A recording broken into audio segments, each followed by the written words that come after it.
is this thing on Wednesday night hump day edition of Outlaw Radio. So glad to be here. Didn't get to do what I need to do on Monday. Well, I should say I didn't get to do what I wanted to do because I had to do what I needed to do, which was be there for my son. Give it up for Black fathers.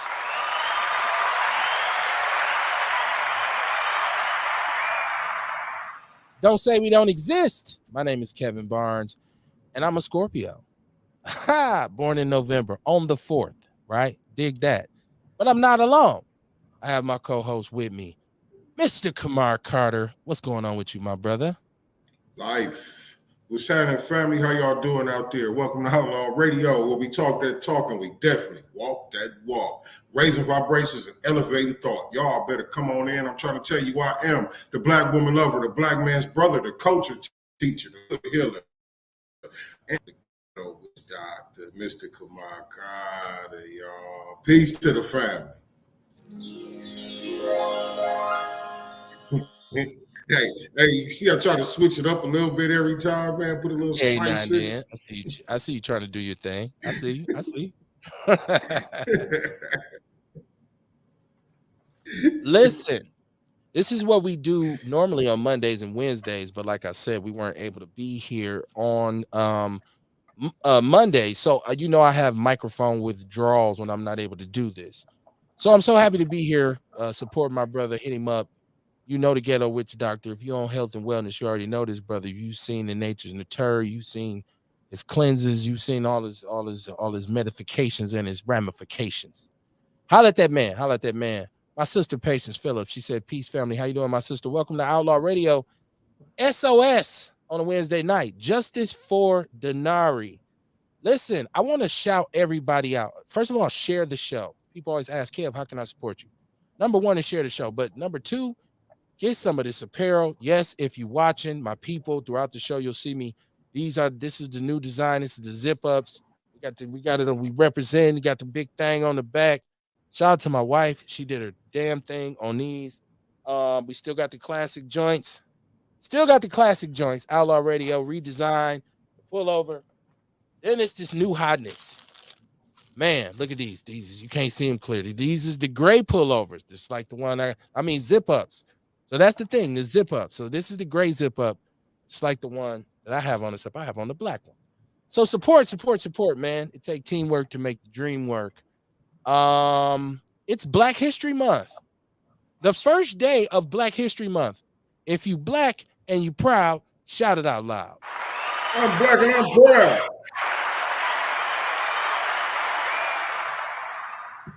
Patience, all you got to do is holler at me, inbox me. You're going to catch a lot of flack for that one, man. Man, ain't no thing but a chicken wing. Right. Talk about we black. We're going to catch a lot of flack for this show. Man, it is all good. I promise you, anybody. I'm black and I'm proud. Man, what you talking about? I always say I'm a proud man of color. I don't know about nobody else. I don't need all this social media reinforcement. I don't need to be wearing, dashikis and sandals and none of that shit. It's in me. It's not on me. Very proud man of color. So I'm very happy to be a proud man of color. That's why I love doing Outlaw Radio. My sister, she says she need a hoodie. She says she wants a pullover. Just hit me up, sis. Give me your size and everything, and I'll let you know the specifics and the logistics. Because right now we got them down. We got them done now. We got them done. We ready to go. So the delay is over. So I'm dropping off this week. The first round of orders of people who put in the Outlaw Radio apparel, it's coming. I'm delivering this week. I just had to, I'll be on the plantation in the morning. So I ain't no house nigga yet. I'm still a field nigga. So I got to pick some cotton. You feel me? And then I got time, so I'm gonna be dropping off. I promise you, y'all gonna love it. What's that? How about this though? Maybe we could set up some kind of pickup thing. You know what I mean? I would do pickups with me all day. You know what? May not be too many deliveries unless I'm out delivering. But if I'm here, you know what I mean. They can set it up. Yeah, we done that before. Where come on. I already. You know what? First of all, let me say the love and support for the apparel. It was overwhelming last time that I did it. And you remember last time, Kamar, it was crazy. Then we had the coffee mugs and everything. But this time it's even more because people just are so they respond to it so strongly. So wife and I are working out some kinks on how we do this. This is what, something that we kind of put together. So I'm gonna let you know. When I need it, definitely. But right now, I just want to personally hand this first wave off to people because I got Hey, to I ship can one dig that. I got to ship to Ewok. I got to ship to my cousin Nicole in Illinois. But everybody else who in the mill, I'm gonna do my best to come and deliver it personally. Boom, here you go. I can Thank dig you. that. Appreciate you. Who's this? Beatrice BB Hart. Beatrice, that's Okay. BB. Okay. She says, hey, let's see. Patience said, ugh, Black History Month. We proud all year. Yeah, but I enjoy the designation.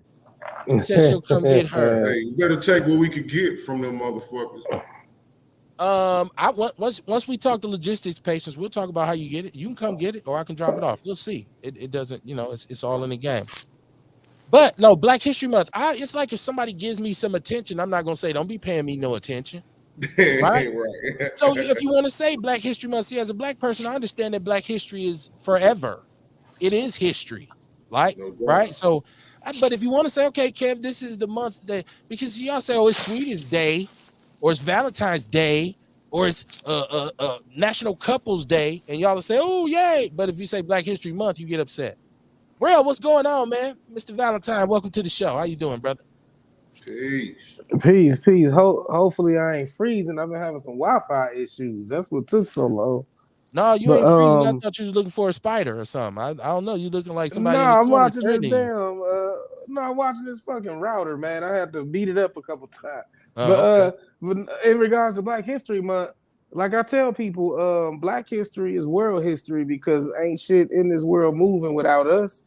But I do like to use the opportunity while everybody else is open and receptive to the greatness of Blackness that I do use this month to try to educate people on who we were before slavery, because Word. our school system likes to start our start date at slavery, so that anything that doesn't consist of us getting whipped or picking cotton, we think we done made some progress. So I like to tell people who we were before some of us came over on ships, because some of us was already here.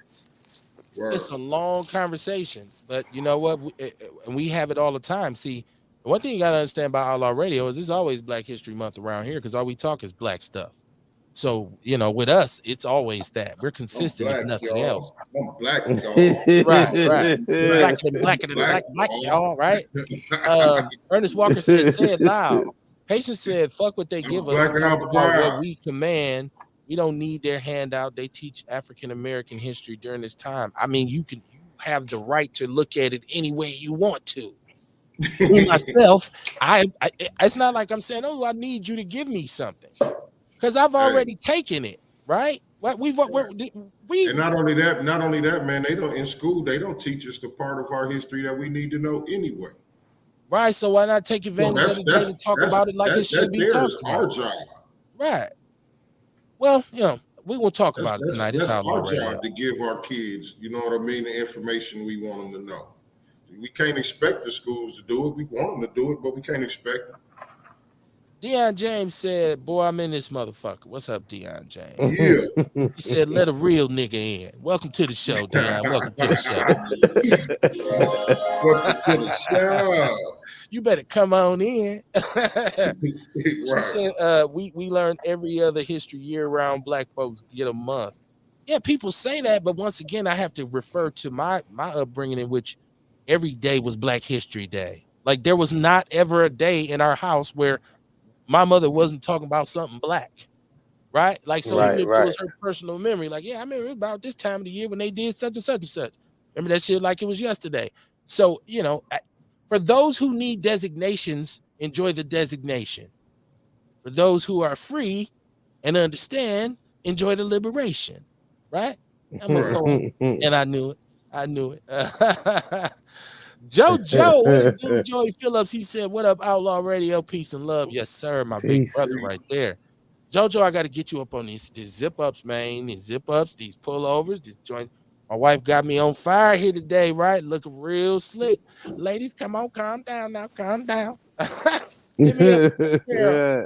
Get these classics, man. Get these classics, and jump down with the zip ups, man. I'm telling you, this girl don't play. This lady, this woman doesn't play. You getting COVID-free, Ziploc, airtight packaging. That's what's happening, man. It's going down. Black business. Let's see what we got in the chat room.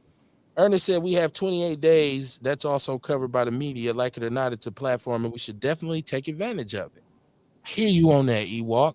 She said, okay, we talking about households. Yeah, we supposed to teach at home, but y'all talking about society bringing awareness to a culture.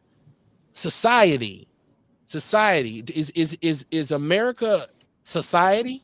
Is that because I feel like if you only understand things on the North American level, you limited in your understanding in the first place, right? We know the Western way ain't necessarily the way things should be. That's the new world.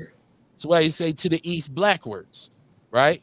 So understanding who to we the are, east, my brother, to right? the east. And my brother Jay voice, that's X the overseer, sissy, right? Type shit.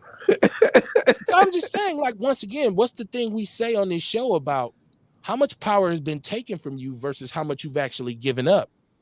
If you gave up the ability to figure out who you are, where you're from, and who your people were, you gave it up. Nowadays, especially, they didn't take that from you. You've given it up because you refused to do the research. They took that shit, Kev. Juice Lady in the building. What's going on? Hey, y'all. Peace. What's going on, Courtney? All I know is they took that. I don't know what you're talking about, Kev. They took it. Yeah. So, like we just said, you better come on in. It's Black History Month.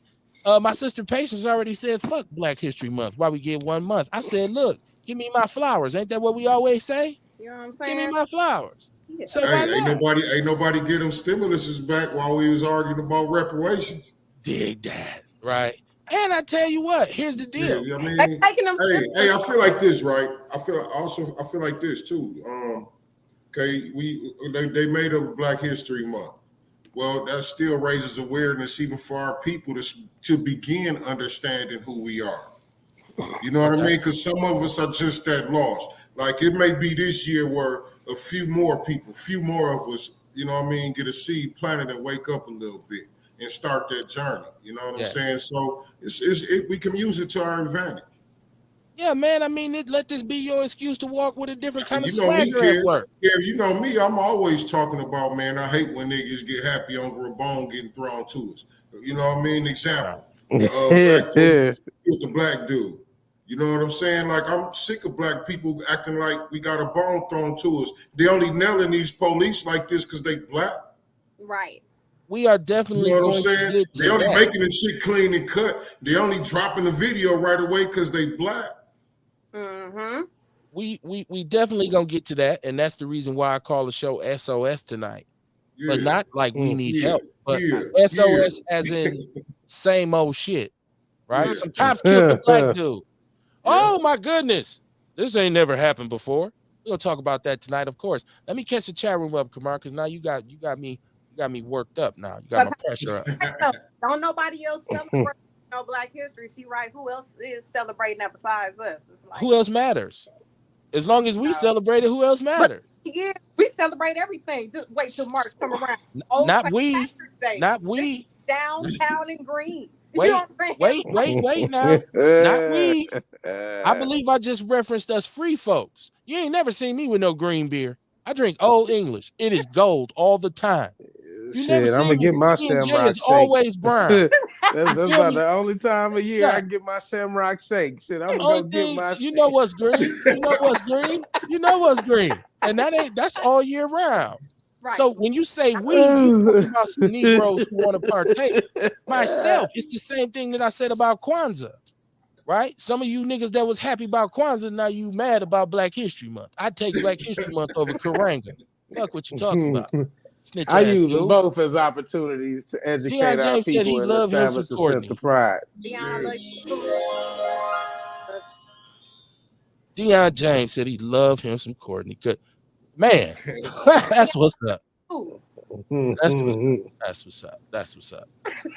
Minnie Cooper. She said Outlaw. I think that's a sister. I don't like that. I might want to throw my fingers up. You know, I got to keep them composed in my lap. Like, you get one of these zip-up hoodies on, you might do something out here. You might do something, right? You might I'm telling y'all, get y'all orders in. Beatrice, she said, okay, not everybody grows up in a pro-black household. I understand that. Very true. I understand that. But once you get to a certain level of understanding, if it's something you want to know, you'll go find it. Like, it can't be no excuse. Well, I didn't grow up knowing about that, and you 50. Well, you done had plenty of time to figure this shit out.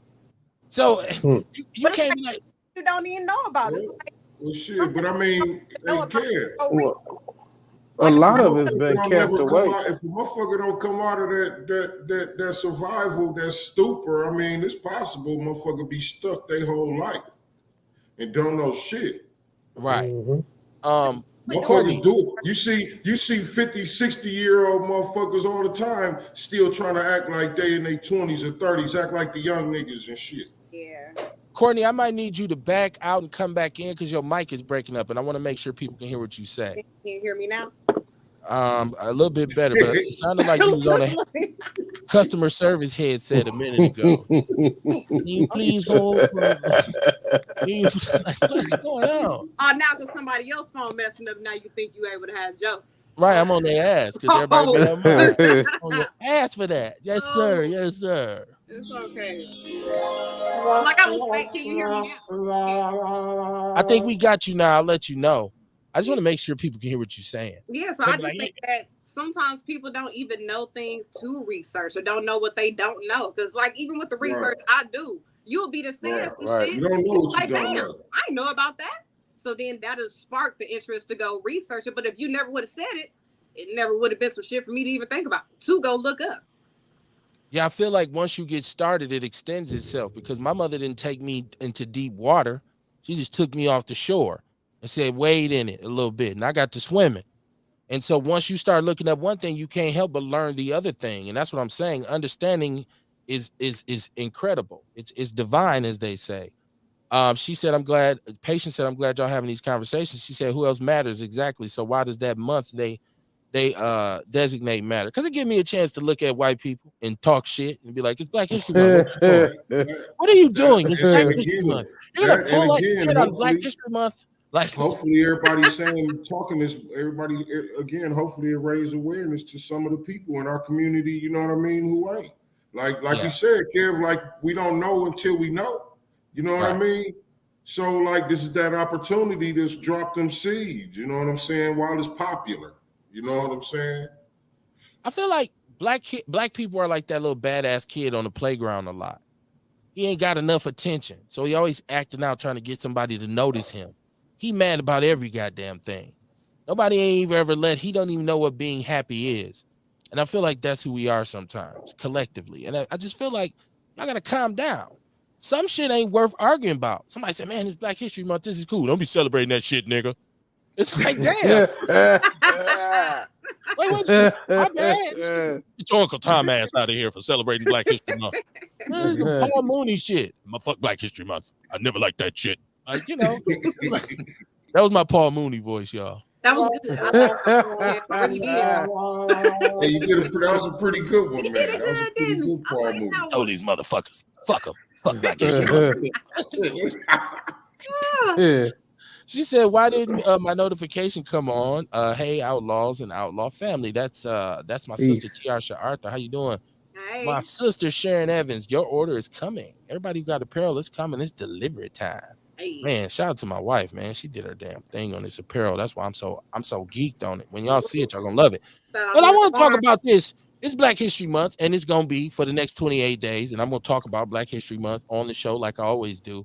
So welcome aboard. But this cop thing, right? Okay, because we've been off. We missed Monday.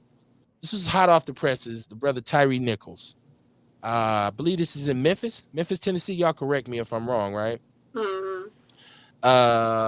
5 black officers beat this brother to death. 29 years old. For what I hear, is a young brother with a job, creative brother. People liked that kind of thing. And he was beaten to death by 5 cops. We know there's a problem in America with cops, right? We know that law enforcement officers for a very long time, for whatever reason, have been belligerent in their treatment of us specifically, right? People of color, black men, foundational black Americans and sisters. Mm-hmm. But then it's 5 black cops that did it this time. Kamar, you referenced this earlier. There's a couple complicated parts to this, and I want to talk about them tonight. The number is 262-202-5131, 262-202-5131. I just want to, and we're going to talk about this on some different levels, okay? First, I want to catch the chat room up. Give me a second, Sean. Give me a second. Patience said you can celebrate what you want to. Ain't no shows for opinions and feedback. Ain't shows, of course. Yeah, I feel like you was giving yours. You can call in and say it. You're welcome to your opinion on Outlaw Radio. Because the one thing about it is, I don't feel like you're gonna make a point so raw about Black History Month that I'm gonna be like, you right, fuck it, I ain't celebrating that no more. I'm gonna be like, yeah, that's a good point, right? Like that's something to think about. And I don't expect it either. You know what I mean? Nobody from me. You know what right. You might make some great points, and it's all in the game. It'd be like, yeah, well, I appreciate that because those are the kind of people that I want listening to the show. But I don't believe like I'm gonna leave here saying, baby, I ain't gonna never look at Black History Month the same. Like I don't feel like that's what's gonna happen. So you welcome. I feel like this, man. You know what I mean? I don't learn to see good in everything. I welcome. Get some kind of good about it. It's a lesson in it. It's something. There's some kind of good in it, man. Yeah. You know what I mean? So I just don't learn to see the bright side of everything. And when I don't see the bright side, I try to find it. You know what I'm saying? Instead of worrying about what the fuck is wrong. A month ago, I was calling bloody murder on Karanga. Nobody gave a fuck. They was caught up in Kwanzaa. Like, can't fuck what you talking about Umoju. I was like, all right, right. I remember the song that we did like Cookie Shagalia Kid. Right. I was out here giving each other fruit and shit. I was like, Sambo and all that. Right. But look, Black History Month, I'm taking advantage. My son, he go to the all-boy Lutheran school, and they're all talking about Jesus. Oh, I'm finna bring the Moors up there for Black History Month. I'm bringing the Hebrew Israelites up there for Black History Month. Oh, we finna don't bring the Hebrew Israelites, man. They too angry. They gonna be scaring kids and shit. The white folks trying to say about Jesus in there. They're like, no, my brother. Right. The white man's Jesus said. Right. Dressed like Africa Bambaataa and Soul Sonic Force with them big ass wristbands and shit on. I'm like, what the fuck going on? They be mad as fuck, man. I got a couple friends that been trying to convert me, and I'm like, I'm happy. Why the fuck would I take on any religion that got me angry and pressed about what another motherfucker think or do? I left that shit with church. I ain't trying to go back to being unhappy about somebody else's life and shit. Sharon Evans wasn't happy with my Paul Mooney impression. She said I sounded more like John Witherspoon. That's how she said I sounded like Pops, right? Mama Jenkins, you're gonna love this stuff I got for you, Mama Jenkins. I'm gonna be dropping off to you this week. You're gonna love it. She said, good evening, Outlaw Radio, just checking in with family. I'm black every day. These niggas know nothing about being black. Mama Jenkins in the building. That's what's happening. Deion James said they said that was over some coochie. We're gonna talk about that, Deion. He talking about the cops. He said it's over some coochie. Ewok said I actually learn something new every year just from Facebook showing, did you know such and such invented this and so on, did that during Black History Month. Of course, I researched other ways, but it helps. There we go, Ewok. Yeah, that's what I was talking about. You know what I mean? It's like it's popular, so we need to use it to our advantage. You know what I mean? Like different people learn different shit still. You know what I mean? Even more. That's cool. Ain't nothing wrong with that. Right. Go follow my TikTok. All month I'm gonna be dropping Black history facts and inventors and shit like that. All of that. Right. Sharon Evans said, as for me and my house, we celebrate Black 365. It's for you too. Right. She said, I'm good on shots. Thanks for supporting the family.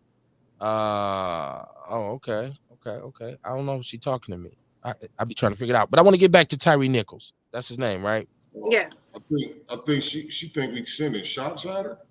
No. I didn't do no shots yet. I only shoot at you, Kamar. I don't shoot at nobody else. That's what I was gonna say, man. I'm the only one who gets shot at around here, man. You ain't shooting no shots at nobody. I mean, it's just us explaining our point of view. That's all. Right. See, that was at Kamar. There you go. He didn't catch him this time. Normally he catch him like catching bullets with his teeth. Right. Neo. Hey, real, I'm Neo. Right. Right, Black right. Neo. Justice for Denari. There you go, patience. Justice for Denari. God bless you and your family, the Peer family. Peace. Justice for Denari. And I got some stuff about that I wanted to ask too. So I'm glad you're on the show. But I want to talk about Tyree. Now, there was a rumor that this brother was killed because allegedly he worked at FedEx and one of the officers worked at FedEx, and supposedly there was some kind of relationship there, and he had sent a text of his body, and I don't know if that's proven to be true. Baby mama. Now, one of the officers, his baby mama. Right now, I'm saying one of the officers was supposedly messing with this lady too. That the brother Tyree was messing with. I thought that was his baby mama, and just Tyree was dating his baby mama. I don't know. I say messing with. They could have had a baby. I don't know. I said messing with. I'm old. I said messing around. Confused me a little bit. Messing with. Even if he had a baby by her. Hey, they was having relations. Right. It's touching and agreeing, right? In some shape, form, or fashion, as the old folks say. Okay. So then I don't know if that's true, but so David Clark, because I always look to the other side. I look to what the right-wing radio pundits say, because we talk about the actual act of police reform, which Biden promised us, right? And we got to look at what politicians promise us. We were promised by almost every elected official that there was going to be law enforcement reform, sweeping law enforcement reform across the country after George Floyd. Police have been acting a fool, showing their ass ever since. Sheriff David Clark, who is our former sheriff here with his big ass cowboy hat, comes out and says, this is another example of black on black crime. This is no different than what black men do to each other in their community every day. I posted it in the People's News Network. He said it's black on black crime. And they're saying, black people, this is what you do. So don't get mad now. That's one part of it. The downside of this is even if there's swift prosecution and these cops get put away because they've all already been charged, we're going to look at this and say, damn, the black dudes, it didn't even take long. They hurry up and convicted them. But how many white cops? And I don't want to take it there because I want to focus on just this brother losing his life. Y'all let me know what y'all think. There is a situation because these are 5 black cops. But now we all know in the black community that most of the time, one of the worst experiences you can have in terms of police interactions is with a black cop. Black police showing out for the white cop. There you go. Ice Cube said it 30 years ago. Yes, there you go. There you go. Let me see. I got a caller. Sean Moore, turn your device down, man. My device is off. It's not because I had an echo. Okay, you good now? What's cracking with you, bro? Not mine. I'm sucker free. What's going on with you? What's happening, man? What's happening, Courtney? Miss Courtney, Real, Dr. Kamar. Peace. How y'all doing tonight? We are good. We are good. I'm catching up. Hey, Mr. Moore. What is dude? Say, Mr. Moore, you lied. Yeah. I'm waiting on my co-host papers too, bro. But anyway. Yeah, I don't know. It's not a paper thing. It's a vibrational. Kamar, what you call it? It's vibrations. Kamar is like HR, so it's like it's. Oh, okay. It's vibrational. Like it's not a paper application. Not a paper application. It is vibrational though, because I know I just randomly. So, I know that they was black, right? I understand they was black. It was bullshit. Whether black or white, they represent the blue. I mean, and that's the culture within these police departments, man. Whether they black, brown, yellow, or white, right? When it comes to us, we are automatically assigned the label of being dangerous or our lives don't matter, right? So are they being scapegoated or are they being made an example of? That's cool. The thing now though is the next time something happens, it shouldn't have to be no murder, right? The next time anything happens when the police violate the law or go outside of the law or stretch the law, right? We need to make that same noise that they made for this brother in Memphis. Until we hold them accountable, period, across the board. I don't care if it's black, white, brown, or yellow, right? Wrong is wrong, right is right. Y'all represent the law, and y'all supposed to uphold the law, and y'all should be up under the microscope. Y'all represent the law, which is supposed to be the law of the land. It's supposed to be based off of human nature. Y'all supposed to, it's blue against everything, man. Blue against everybody. They're their own gang, and they just showed us. So, for those people that want to talk about it, let's not talk about it. Let's do something about it. Like, they're being held accountable. Every officer in America needs to be held accountable like that. Swift justice, plain and simple, period. Yeah, I feel like I'm right. That's right. I feel like it should be a standard after this. I can't hear you. I said I'm with you. I feel like it should be a standard after this. If this how they gonna do them, this how they should keep doing it after this. No matter who does it. You're right. And that's what I'm saying. The quandary is, we want swift justice for this, because this is obviously, this is open and shut. This is cold-blooded murder. It's savage. It's inhuman. They should be punished to the fullest extent of the law, but so does every other law enforcement officer, whether white or black, who takes an individual's life. Now, there's this case in, I think it might be Kentucky, I don't know, Huntington Park, where there's a brother in a wheelchair with stubs for legs. There's two police officers trying to get him. He hops out his wheelchair. He's running on stubs, and he has a knife, and they shot him and killed him. Yes. Right? How many? Because if we start pulling names out of the hat, right, about how many black men and women have been senselessly, unjustifiably been murdered by police officers. So I rock with Sean when he say they're showing us it's that blue wall, right? But it's also, I gotta raise a side eyebrow at the justice system once these brothers get swift justice and they go away, because the process has been dragged out whenever it's a white officer. I want it to be the same. I don't want it to be, oh, well, they black. And I want it to be white dude, come out, like Kamar said, from now on. What you're saying, Kamar, is from now on, let it be a standard, but that standard should have been in place. We know that. We shouldn't be having this discussion. But now that we're seeing it happen, we know it can be done. We've seen it done, though. We've seen it. I'm talking about how they're executing this demonstration here. You know what I mean? We see it can be done. We see them demonstrating like it's supposed to be done. And that's why I say, like, we got to figure out how to keep them held to that standard, man. Like, this is what we expect. It shouldn't take long. It shouldn't take no 6-7 months for no body cam footage to get released. Well, they didn't have a chance. I think it's just going to be that this is the standard for black folks.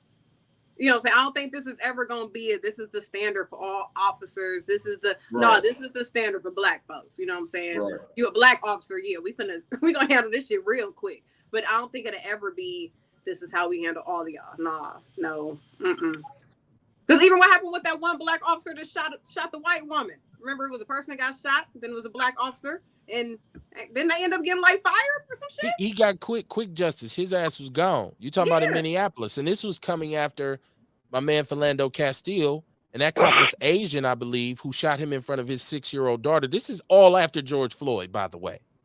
Right. So keep in mind that this has been going on.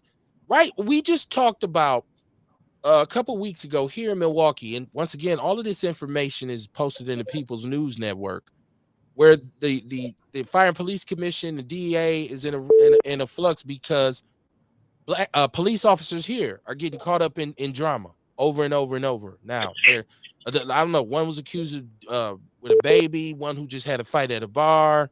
So we see every 2 or 3 years the results of police not being checked, not being held accountable, and being out of control.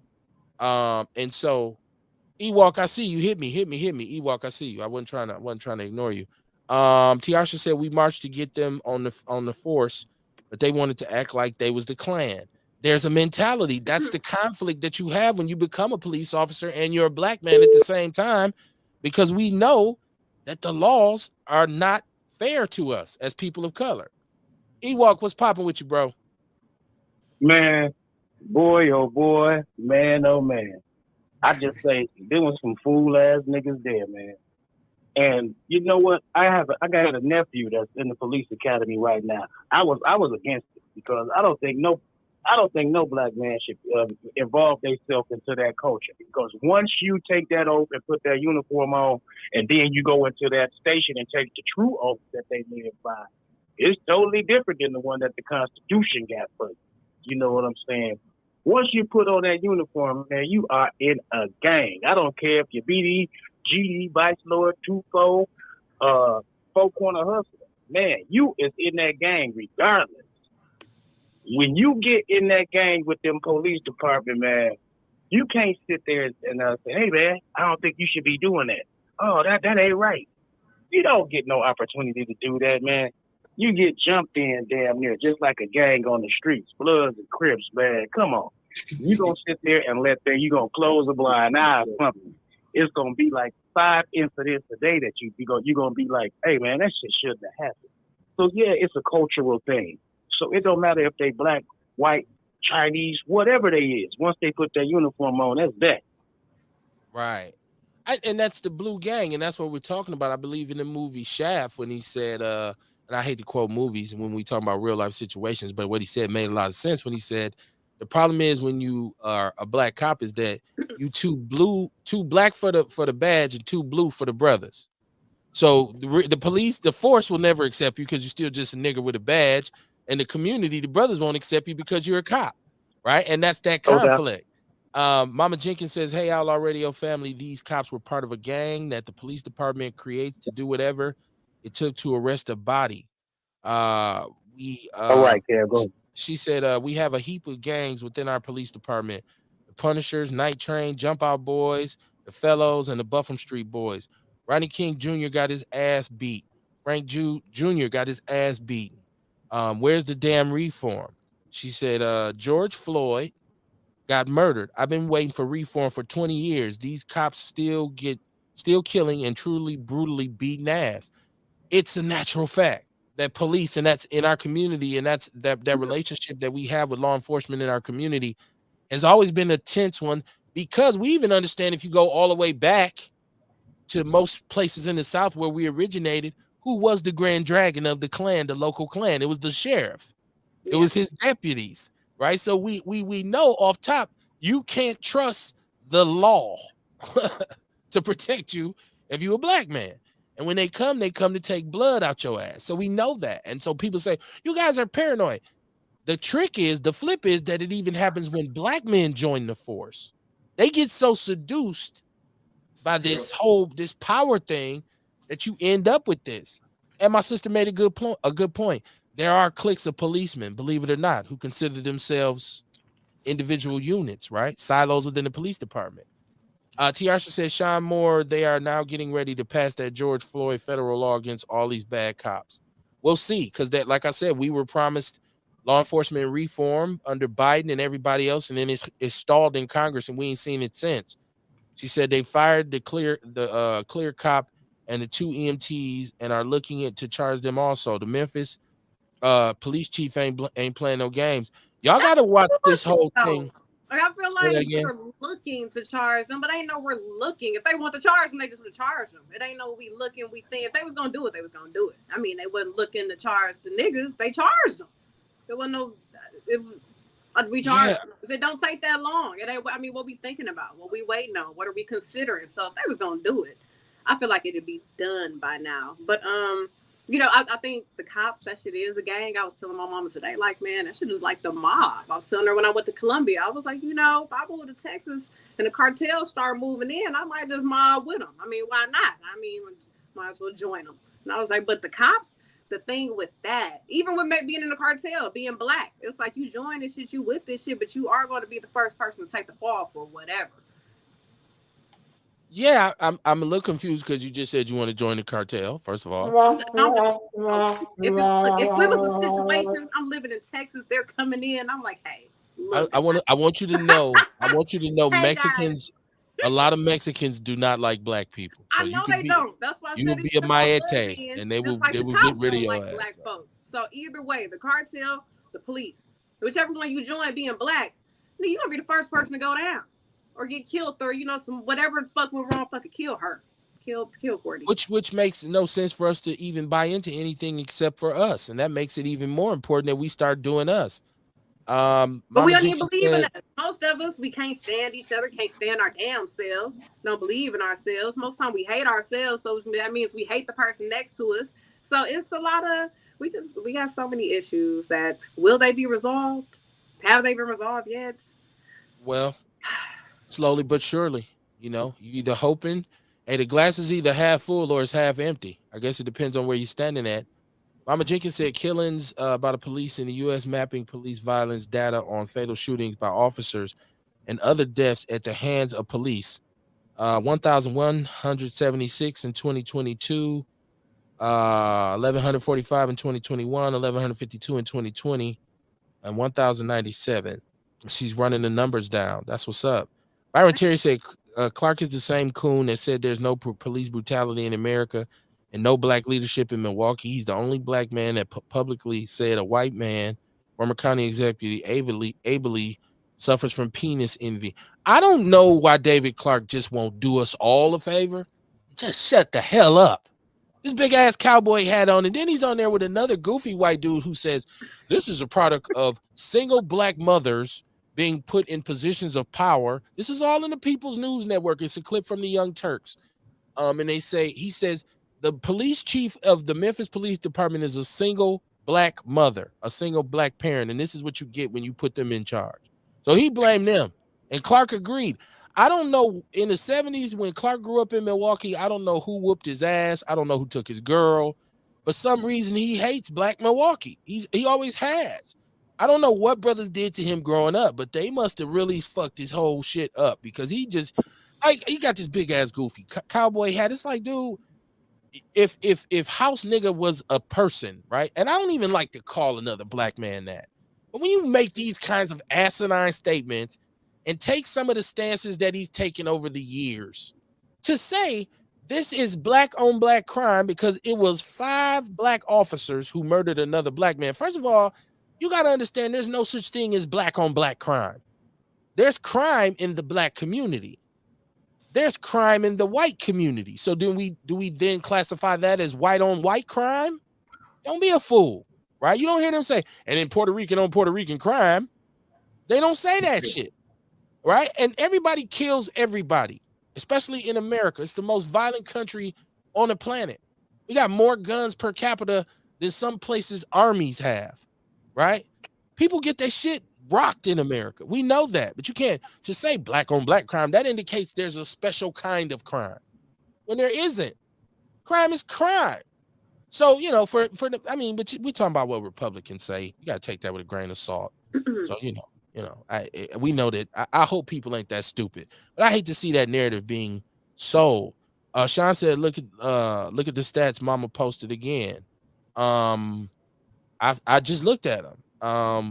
I probably read them wrong. Mama Jenkins, you're welcome to call in if you want to explain it. 262-202-5131. Tiasha said, Courtney, the cartel will tell you to beat it if you try to join them. Man, I don't even know. When I lived in El Paso, Texas, they was fucking with me when I was younger. I don't know. They might just, you don't know. It's gonna make you a mule. I was just gonna say that, Kamar. Like they're gonna send me off to do some other They're gonna strap some dope to you. They're gonna take some dope to your waist. They was gonna give you a cocaine enema. Right. And you was gonna be somewhere in Tijuana talking about, let me go to the bathroom. Exactly. Right. That's funny. But yeah, man. So I don't know what y'all think about the Tyree Nichols thing. Because like I said, on one hand, you want to see swift justice, but on the other hand, I go, but how many white cops have beat these? Well, I feel like you always want to see swift justice. It's just that at this point, we want to see it continue with whoever do it. Okay. That's how I feel about it. What you think, Rail? What you think about this? Man, I'm just salty that it's even a topic because now from this point forward, whenever there's police brutality. This is going to be the image and picture of it. You know what I'm saying? Every time that something jump off from this point forward, they're going to say, well, these police officers were arrested in a timely manner and shit like that. And now it ain't, to me, it just, man, like with my conspiracies and shit, to me, it just weakens the whole movement of trying to get police reform, because now they're, like you said, they're trying to say it's black on black crime when in actuality, it was 4 or however many police that killed somebody.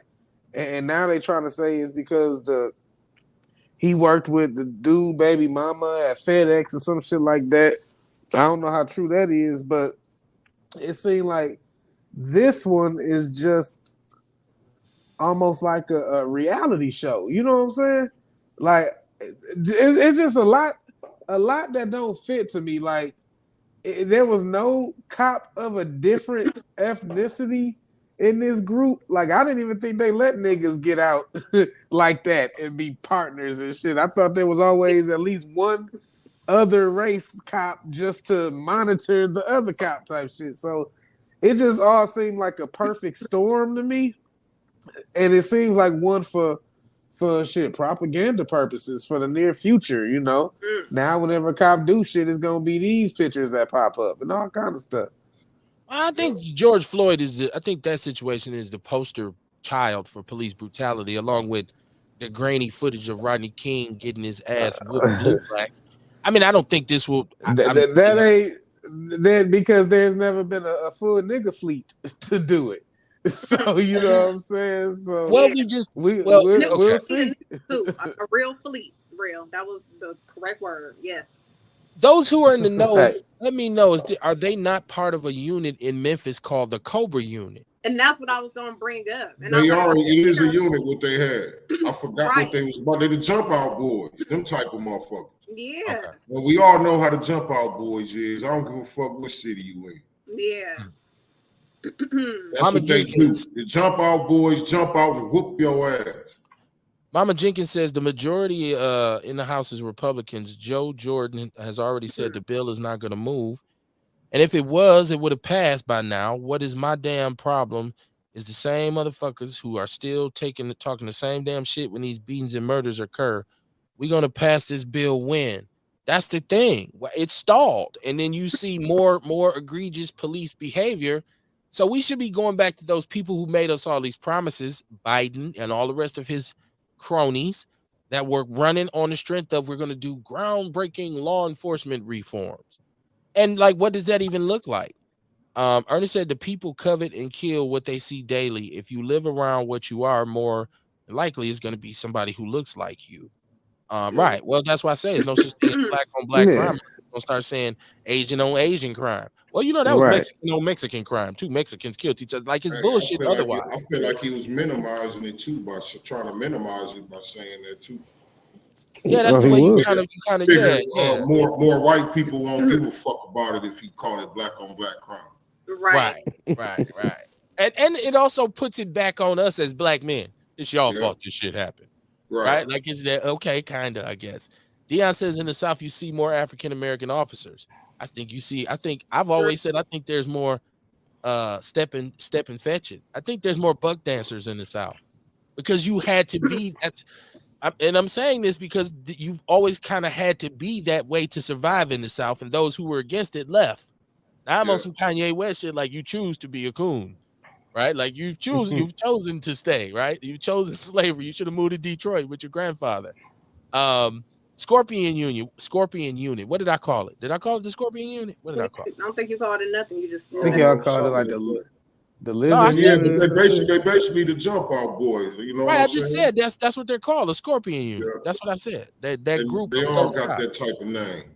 Well, they're saying that they disbanded this group now. This was actually a squad, Scorpion Unit. But it's saying Byron Terry. They're getting fired. Well, the sheriff, I heard she came from a different place, maybe Mississippi or somewhere, Alabama, and she had a unit there that was about the same, and they just disbanded that one because they was doing too many complaints. I heard this unit had a lot of fucking complaints, a lot of call-ins. She knew that they was reckless, and now this has happened.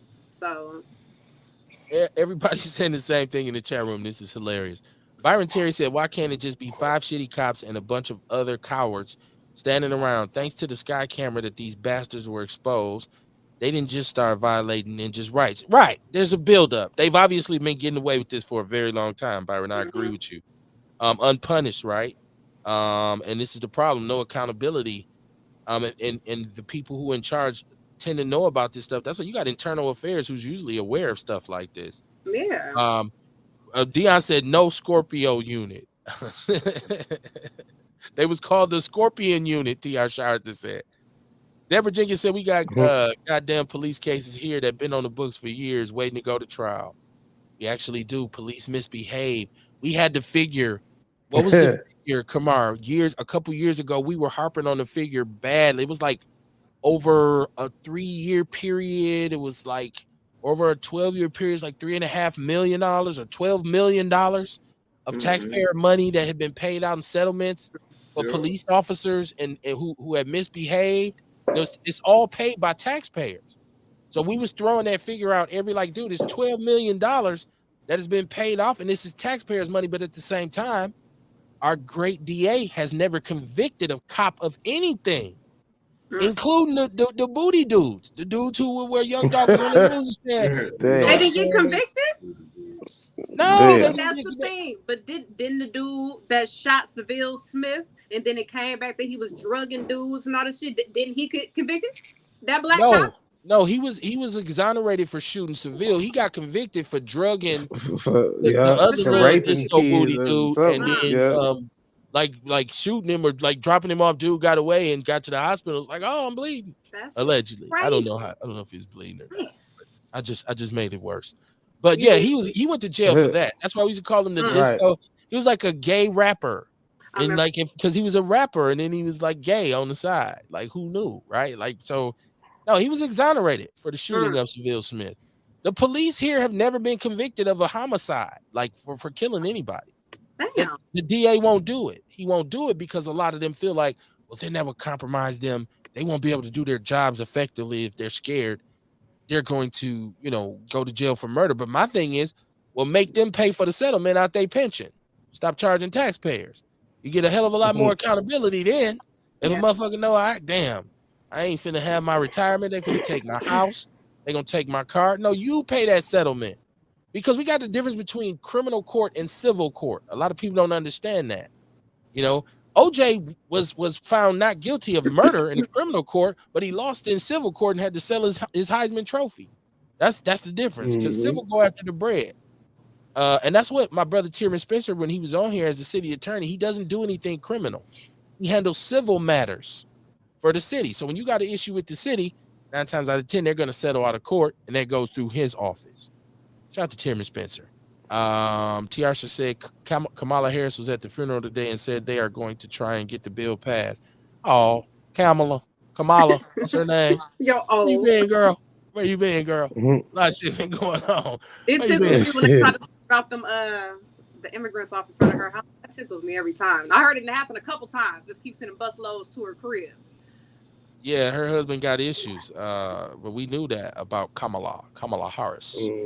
I'm glad she was there. I see all the ambulance chasers was there. Al Sharpton, everybody was there. It's all the ambulance chasers just there. Glory hounds. Have murder will travel. Shame on them Negroes. Sean said New Orleans has plenty black officers. I bet you they do. And you know what happened after the flood? They had a black police chief in New Orleans. Ray, what was his name? And they was killing, murdering on some real gangster shit during Katrina. And they all went to jail, right? So, and people keep saying we need to police each other, and I say I don't know if we're ready for that. They be like, "Oh, Kev, what you talking about? Are we? Doesn't this challenge the narrative that we're ready to police ourselves, or does it not? Y'all tell me." Your senators keep voting against the bill. That's what Tiarsha said. Byron said, praying, preaching, and marching. Keep your phones charged and ready to record. Police be lying too. They're humans. Of course That's they not do. what I want to do in this lifetime. I don't want to. Keep your phone charged. No, my mind. I don't know. I just couldn't take it. I couldn't handle it. Just all the different murders and deaths and you killing my child and just continuing to live your life free, and it just happens so many times. And you think I'm not gonna come kill you? Like, I just don't understand how don't nobody get killed. You can't kill one of my sons, and I need blood for blood, and that's the only way this can be resolved. That's the only way for me. I cannot just. I don't want to tell everyone, let's be peaceful, let's march, it's all right, let's pray, because we're gonna fuck that. Think about it like this. You're gonna be like, yes, they deserve to die. I hope they burn in hell. Man, y'all see that he killed Courtney. And I'm like, y'all see that he killed Courtney, right? Think about it like this. A carload of brothers will get in the ride and ride on another black man, shoot up his house, gun everybody in the house down, and then when the police get behind them, they run. Wait. Y'all just killed I don't know how many people, but the police siren, you're gonna run. Let's go. Let's get out of here. Like, why wouldn't you just kill the police too and just keep riding? Like, we just killed. So rowdy around this, but it's crazy. I'm not trying to encourage anybody to kill police. I'm saying this is the mentality that we have, that we'll go and shoot up the block and then run from the police. Right? They can come in and shoot the whole block up. We'll be hiding. But if 26th Street come on 25th Street and shoot, we going back to 26. We're gonna shoot back at their ass. It just doesn't make sense. It's crazy. It says a lot about our psyche in this country. Ernest Walker said that chief from Atlanta, and she been dirty. She finna get fired because of her history in ATL. Dion, my brother, he said it was one cop in Milwaukee that was getting charged with homicide, but he killed himself. Okay. That sounds familiar. I gotta check that out. She said, Mama Jenkins said, you got these antique ass Al Sharpton, Jesse Jackson. They've been marching and campaigning for years to pass bills and get things done, and nothing has been passed. Now we got Ben Crump, who's made millions off police cases. Ambulance chasers, man. I'm sorry. That's what you are. Black Lives thought they were a part of Blue Lives team. Fuck them, and they're gonna learn today. Fucking embarrassments. Byron Terry. That's what he said. BT's former retired law enforcement. So I know he like what he said. I feel you each day. Mama Jenkins. Ray Nagy was the mayor of New Orleans. What was the police chief's name? Ray Nagy was the mayor. But the police got caught up too, didn't they, Dion? I thought there was a massive police corruption where they was murdering. There's a movie about it. So, I mean, we're not going to talk just about black corrupt officers. Officers in general can be corrupt. Yeah. We know that. But like I said, I want to see these dudes get punished. But then I want to see all the officers who do shit like this get punished. Yeah. Right? And somehow, some way, this reform, because we keep talking about, well, when is it going to get passed? Is it going to get passed? But what is it? What even is it? What is reform? What does it involve? Are we talking about the vetting process, the hiring process? We know here in Milwaukee, they removed the residency restriction. Because it used to be, you ain't live in the community, can't do it. So, of course, you got some dude who rides down, you feel me, from Tulsa or Sheboygan or wherever, or Conemaugh, wherever they live, and get a job because of the benefits and whatever. And he ain't from here, he don't give a shit. He's not vested. So we know that that's a part of it. So is this reform, is that involved? Let me see. Mama Jenkins, she said Alfonso Glover was the officer. That bastard reloaded his gun and shot the man up in the alley. Where was he at, Mama Jenkins? What state was he in? Right. What was? Well, cops, man, listen. It's so many tales of you look at Oscar Grant. Like, I could take this whole show if we just talked about the different cases. Even here in Milwaukee, we talked about Seville. We talked about the brother who was murdered in Arrow Park, the mentally disabled brother. Nate, what was his name? I forget his name. Was it Dante or Dante? Was it Dante? I forget his name. I'm having a brain fart, but I've heard his brother speak many times. we talked. I mean, we go all the way back to Daniel Bell. If you research Milwaukee police, you will find that in the 70s there was a period of police murders so serious that the federal government had to step in the 70s. The Milwaukee Police Department, the Harold Breyer Police, had murdered so many black dudes and were not getting charged. The Fed stepped in like, whoa. There was cases like where a cop runs up in the wrong house, said he's looking for somebody and just shoot a black dude and kill him and gets off. Heaven knows what that was really about, right? So, but police corruption ain't nothing new. I'm with everybody else saying, okay, so when are we going to, or as black people say, when is we going to pass the bill? Even though that's grammatically incorrect. When is we going to pass it? When is we? Dontre Hamilton. I'm sorry, man. Dion, man. Outlaw, man. I get some of this apparel, Dion, so we can wear it on the road, man. Hit me up. These zip-ups is fire.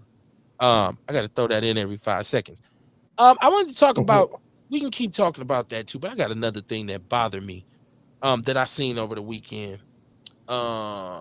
This sister who stole a car with a baby in the back and was speeding, a 1-year-old, crashed, and the baby perished in the crash. I got a lot of questions. I got questions. First of all, allegedly, this baby was left in the car by his mom, who hopped out to run in somewhere and left the car running. People keep doing this. I'm not understanding, especially with your children in the car. Not with the folks. Turn it off, niggas. Who does that? I'll be right back. I'm gonna leave my car running and my 1-year-old son in the car, and another female comes and steals the car and takes off. Thought it was a man. 31-year-old female. It was a sister. Sister, 20 years old. 31.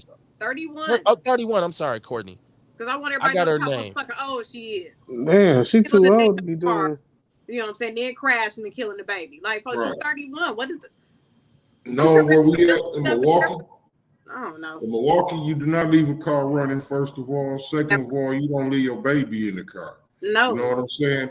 And I hate to say it, man, but I'm big on accountability.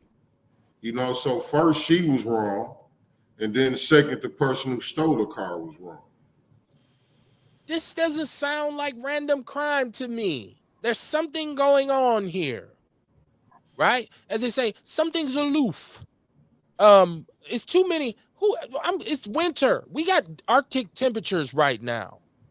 What sane individuals say, I'm going to leave my 1-year-old baby in the car and I'm going to just run in and run out?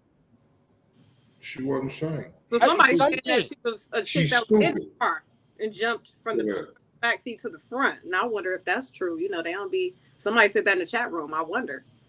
Or some baby daddy. Like, I'm looking for you. Oh, there her car go. I'm going to jump and I got her baby. Uh-oh.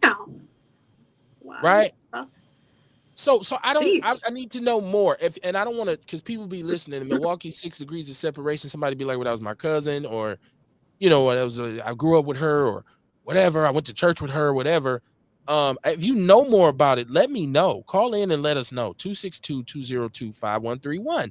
It's the math ain't mathing for me. A lot of people saying she was in the car and stole the car when the mom ran in the house.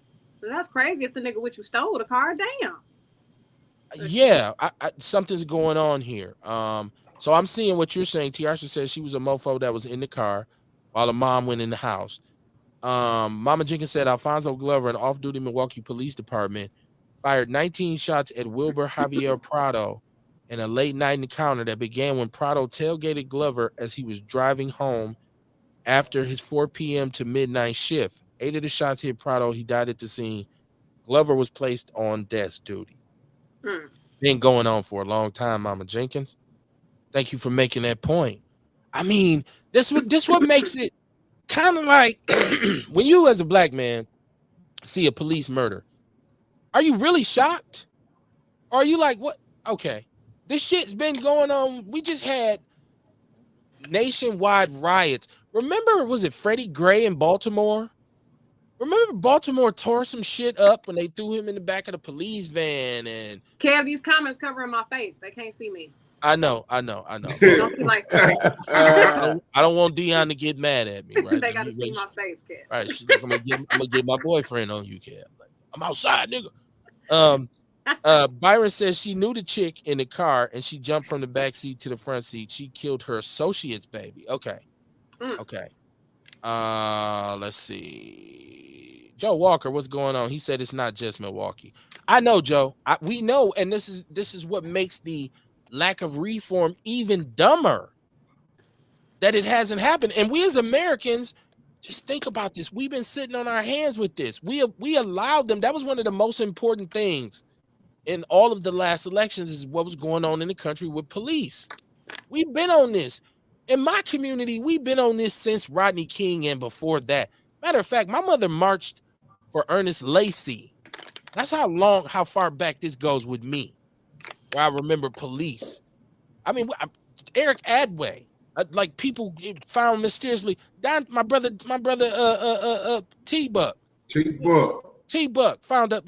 People who just come on, man. Police kill law enforcement. It's flawed. And something got to be done about it. Dion said, "Hell yeah, Kev. I got to see the juice lady."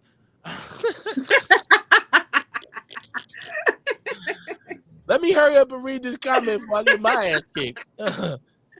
Byron Terry said Glover was cleared by inquest and later charged by Chisholm after pressure from the illegal immigrants' family. They've never done that in the history of MPD. They've never charged a cop after the inquest cleared them except for Black Glover.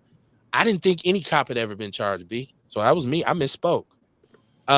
Arsha said it's in the police complaint. The chick was in the back seat. When the mother went in the house, she jumped in the front seat and stole the car. F her, she says. Okay, there you go, T. Arsha. Thank you for giving me some clarity on that. Okay, so then that kind of, because I'm looking at the mother saying, who jumps out the car? But that makes more sense. If I ride up with my girl and I say, girl, watch my baby right quick while I run in here. But what's up with the other girl? I need details. Just for my own sanity. I know we in bad shape, y'all. I know we in this community are in bad shape. The moral of the story is some people just shouldn't have kids. Some people just shouldn't have kids. Like they don't belong with them. You know what I mean? And one of the things is I've always felt like if your child is more of a burden to you than a blessing, then you don't need a kid. Regardless of the circumstances. I feel like even if you had a kid accidentally, or if you said, man, this wasn't intended, but once you hold that baby and it's your baby, there should be a connection made where you say, you know what? I ain't tripping though. It's my baby. I got you. You know what I'm saying? Like, I might be inconvenienced, but this is my baby right here. You got to be, something's chemically off with you if you holding your own child saying, God damn, I wish I could get this motherfucker up. Oh man, what did I do? Something's wrong with you. And because there's so many people out here who can't even have children, right? So many people can't even have children. Courtney, you promoting your organization. Talk about. Oh, you see me? Yeah, I see you. So y'all started a nonprofit called the Village Organization. And with the Village Organization, I am looking to create spaces where Black men and women can heal using counseling, support, and empowerment. So I plan to have 60 to 90-minute group sessions. I work with the youth a little bit right now, but I'm trying to step my foot more into working with the youth. I've been invited to be a part of a couple of seminars, but it's like I'm not ready yet. Niggas still typing up the shit they gotta say. I'm still coming to my curriculum and everything else, my shadow work and all the different paperwork I need. But yeah, you guys, I'm started something and I plan to grow it. I want to get a building. I want to partner with other people. I'm trying to see what I can do with Antonia and get her hip hop museum in the location where I'm trying to have my building and just have a lot of shit going on. I want to involve y'all, get y'all there, have y'all talking to people, and maybe doing a class or two here and there. You talk to people all the time, kid. You love it. You love it so much. So I hate people. Unless they purchase some apparel. Y'all go like the page, the Village Organization. Make sure you share it. Make sure you go click on the 3 dots and invite your friends, invite more people so they can come in. We all know about the Village. So yeah. Yeah, shout out to Alicia Mullins. She was on last week with Prosperity Power to Prosperity. What was it, Kamar? I can't remember it. Power to Purpose to Prosperity. prosperity. Purpose to Prosperity. And she basically was talking about the same kind of thing you were just talking about in creating safe spaces. So I'm saying though, so when I talk about my organization, you want to come promote somebody else's that's doing the same thing. No, what I'm saying is that's probably a connection you should make. Right. That's what we said last week is Right. we wish Courtney was here because y'all had the same kind of vision and y'all could work together and it would be strong. I don't know why. She said, you promoting my competition. I'm Pepsi. No, She I'm gonna Coke. go find her though, Kev. No. She'll be back on. She's a sister who has a very, very strong, like a story to tell, and her mission is something similar to what you just said. And if you watch the show from last Wednesday, she says, I want to get my people in the room so we can have the tough conversations and come up with solutions. Right. So it was similar. That's And exactly Kamar and myself have long discussed having a building with a safe space where people can come and have these conversations and feel like, okay, we can leave here with some solutions in hand. We've been talking about that for 2-3 years now. Because that's what I was going to name it at first. I kept thinking, was I going to name it the Safe Space or the Village Organization? I'm texting my cousin. I'm like, cuz, the Safe Space or the Village? He was like, the Village sound real more profound, cuz. I'm like, all right. But yeah, I definitely was thinking about the Safe Space. Well, I mean, I think information right now is something that's needed very much in the community. And I feel like people need to be directed to it. Like we just talked about earlier to start the show, Happy Black History Month. Shout out to my sister Patience Phillips, who was saying she don't fuck with Black History Month. She was saying that's bullshit. We were saying, we disagreed a little bit. I think she took it like we was coming at her, but we really weren't. I was just saying that I don't mind it being a Black History Month. Like I don't mind it being in November because my birthday is in November. And I'll celebrate that shit the whole month. And that's just about me. So I like if it's really about, okay, so for a whole month, let's focus on our impact in this country and who we are and where we come from. Not your run of the mill, let's watch Roots, or let's sit around and watch us getting sprayed with fire hoses and bitten by dogs. Let's talk about our greatness. You know all the shit we invented? You know all the innovations we've brought? Do you know all the culture, our impact on culture, sports, entertainment, even science? Do you know who invented science and mathematics and higher education? Do you know the greatness of the people that you inhabit this country with? As a matter of fact, you live in their country because this is our country. Because we're the only group of people made by America. Black people, right? Yeah, I'm an African American. Well, you could be. I'm black. I'm from America. I'm American made. This country. Just say what you want. All right, nigga. Say that again. I said they can say what they want. All right, nigga.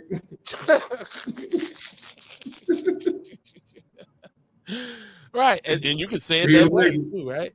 White nigga, dark nigga, rich nigga, poor nigga, still nigga. I mean, you are what you eat for some people. I guess that's the way it goes. Shout out to Courtney in the Village. Courtney, I've already promoted in the group. And like I said, I think because when we're talking to my sister, she talked about vendors. And so we even discussed us collectively going to support some of her events and her being able to do so. It's a lot of cross. See, we don't want to go by the city of silos mentality. It ain't us against us. It's us against them, right? We say you either with us or you against us. That's right. Right? So now if we say, hey, man, we like to come and support your event, you be like, no, man, fuck you, y'all. Then we be like, well, fuck you too. And we'll just do our own thing. You be like that most of the time, though. Most of the time, you be like, man, fuck. I mean, right. So we ain't say fuck them no more. Sometimes people deserve it. Okay, so if you be, okay, all right. I'm just saying, I don't know. I mean, if people are open to working together, I've never been against that. Okay. But I got my own personal preference for the type of people that I'm going to deal with. Yeah. Some people, you're not going to see me deal with them. And I ain't going to verbalize it and say, come on my show, because this ain't Jerry Springer. I ain't going to come on my show and say, this person I don't, you'll know. You'll know, because I won't say nothing to you. I won't talk to you. I won't call you. I won't invite you on. Anybody out there right now, see, there's two groups of people. There's people who I've invited to the show. Some people have kind of said, yeah, we'll see. There's people who I've never called, right? Yeah. And so that would mean don't call me either, because if I don't call you and ask you, I don't want you on the show. You feel me? For whatever reason. So, but I'm down to collaborate where there's room to do so. But there are some people who I'd be like, nah, I ain't fucking with him. Eh. Right? That's just me though. Yeah. And y'all know this. Kamar knows this. Y'all free to go over wherever y'all want. Y'all could go and represent and be like, Kev, don't fuck with you, but I do. Because I'm not gonna try to turn you against him. It's that same conversation where after I hang up with Kamar, he gonna be like, you know what, Kev, I'm not gonna be his friend no more either. I don't expect that, right? I never expect that. Ain't like Death Row. Okay, that's good to know. This ain't like Right. that. No, man. Come on, man. It takes teamwork to make the dream work. No. Tiarsha said the mother and her cousin went into the house to drop something off, and she jumped in the front seat and stole the car. They need to let the mother visit her in the hospital and let her look at the IV bag. Right. Let them get a fair one, right? As soon as she get out the hospital, had a mama standing there. Girl, go get her. Yeah. Terrell, I'm going to be a flower child in my house when it gets warm. That's what Tiarsha said. I don't know if she means you say flower child to Terrell, that means everybody naked. Real like cool. That's my fault. She said it's gonna be warm, so that's cool. Hey, once again, do as you will, right? I ain't gonna say do as thou willst. That's some satanic shit. Let me see. Same thing. right. I tried to switch it up. Thank you for tripping me up, Zell. Rail. I needed that. Deborah Jenkins said, family, these police shootings and beatings, I'm very passionate about this behavior of cops. So since I'm a mother who lost a child to a police shooting, she said it was not Chisholm, it was McCann that did the Glover case. It happened in March 2005. Chisholm was elected in 2007. Man, you gotta love Mama Jenkins, man. Mama Jenkins, outlaw for real. I gotta hurry up and drop this apparel off to you, Mama Jenkins. She represents. Love it. Tiarsha says she's gonna be naked and smoking.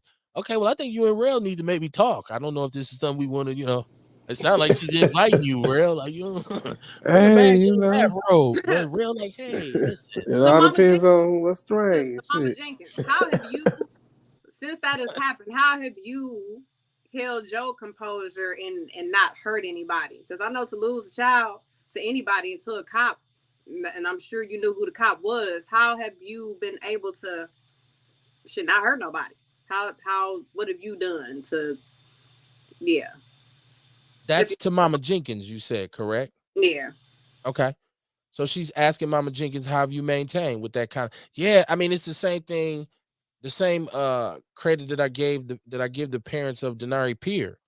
Like when they come on the show and they talk about it, it's like, man, I don't know if I would be able to. I'd be really disturbed if I was going through that. I know I would. Yeah, man, I don't know if I'd be able to sit and really talk about it in a sensible fashion before I snap and be like, man, like, but I mean, people are, man, we persevere, man. All of us deal with some kind of pain. And I'm pretty sure if we start swapping stories, we probably could ask each other that question. Like, man, damn, that happened to you? How do you say, man, shit, I just learned to deal with it somehow, some way. Man, but yeah, Mama Jenkins, definitely, that's got to be. But we can tell Mama Jenkins is very passionate when she talks about these things, and you can feel it. You can feel it in her comments, and that's why I love having her input on the show. I wanted to tell y'all too about something else that's in the People's News Network. So first of all, support everybody on the show. Get with Kamar, get with Courtney, support the village. Get her products, because you'll see her out, you'll see Kamar out. Rock with my brother Rail. I know you flipping books. Get the apparel. I want to say support Black business. And you mentioned Antonia, who is an old school friend of mine. Shout out to Antonia in the Hip Hop 365 Museum. First time Antonia ever did an interview was right here on Outlaw Radio, and because we worked together at St. Charles for a very long time. So she said, I want Outlaw Radio to be the first interview, and so shout out to her. And she's been doing big things with that. Mm-hmm. So I put this story up about right now there's a task force in Wauwatosa who is trying to come up with some legislation that will remove racial restrictions that are written into deeds in Wauwatosa. What this is years ago, 40s, 50s, up until fair housing was passed in 1968. There were areas in our city where when you bought property there was restrictions that no person of color could live in those areas. They couldn't purchase property if they weren't white. It says this specifically. Wauwatosa was one of them. I don't know if you've ever, how well you know Milwaukee, but if you go through Washington Highlands, very, very exclusive, beautiful homes. They still have this language on the books. Now they say, well, it's been illegal since 1968. But when we talk about the establishment of the surrounding suburbs in Milwaukee, and growing up, you could feel that energy when you went into these suburbs. Like right now, believe it or not, in Milwaukee, we're way more liberal about going to Shorewood, Glendale, Wauwatosa, Brookfield. When I was young, you didn't really go into those places because they'd let you know in a hurry you were not welcome there, right? I grew up on 17th and Capitol. East Capitol is right there. Shorewood was right there. When we would ride our dirt bikes too far east into Shorewood, the Shorewood police would kindly bring you back to where you were from. They check the serial numbers on your bike, bring you right back to where you were from. Glendale being the same way. I vividly remember when Port Washington was a strip, that if you were going to go to Bayshore, you didn't go down Port Washington because they was going to sweat you if you were black.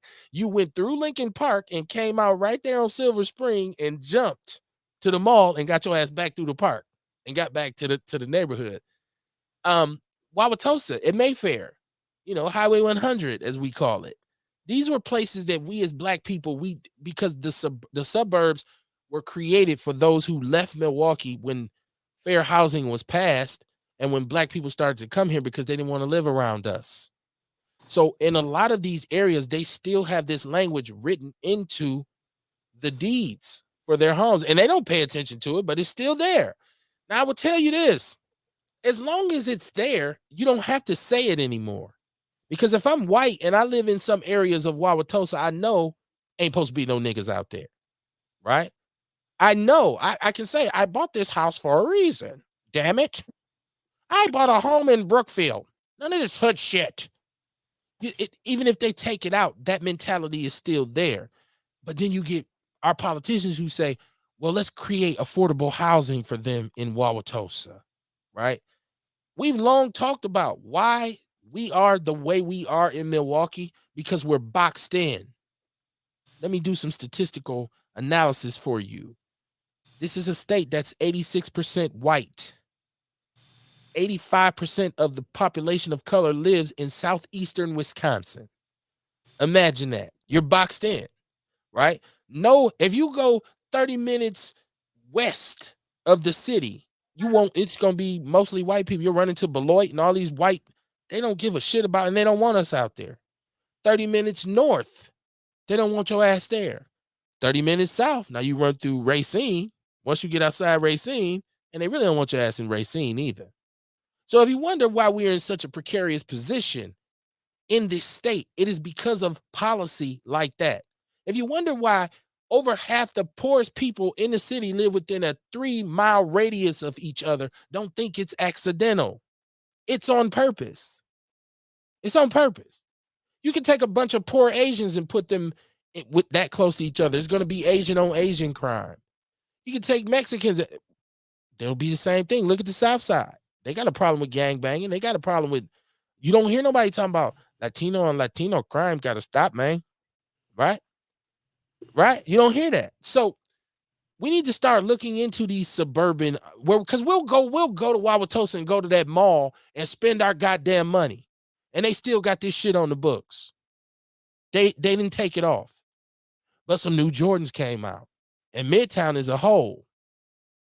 So I'm going to run out here to the mall and spend some money. That's not Milwaukee's money. That money goes to Wauwatosa, who still has this on the books. Deion James, shout out to JoJo. He said, facts. Yeah, I vividly remember. I know the Milwaukee I grew up in. And I say all the time to my wife, who's not from here, she's from the Twin Cities. I say, she wonders why when people talk about where we moved to, they say, well, y'all moved way out. And she's like, Kevin, we literally moved 10 minutes away from where you grew up at. And I say, well, when I was young, this is not an area that we came to. We didn't live out here. If you was out here, you was looking around like, damn, I must be making it. Ain't nothing but white people out here. So unless, like Kamar says, he's from Westlawn, but we considered Westlawn way out though. And there was a lot of white people still living on Silver Spring in that area back in the days. Right. Even with that, you know what I'm saying? Like my mother now was like, my family was the first family in West. It was not the first family, but one of the first, say maybe 10 families in Westlawn. Uh-huh. So that's, you know what I mean? That don't go back that far. No, you're right, Kamar. You think about the fact that, okay, we got a Civil Rights Act that's 1963, 1964. Milwaukee doesn't desegregate housing until 1968. Doesn't desegregate schools until 1978. Brown versus the Board of Education was passed in 1955. That was supposedly had desegregated schools.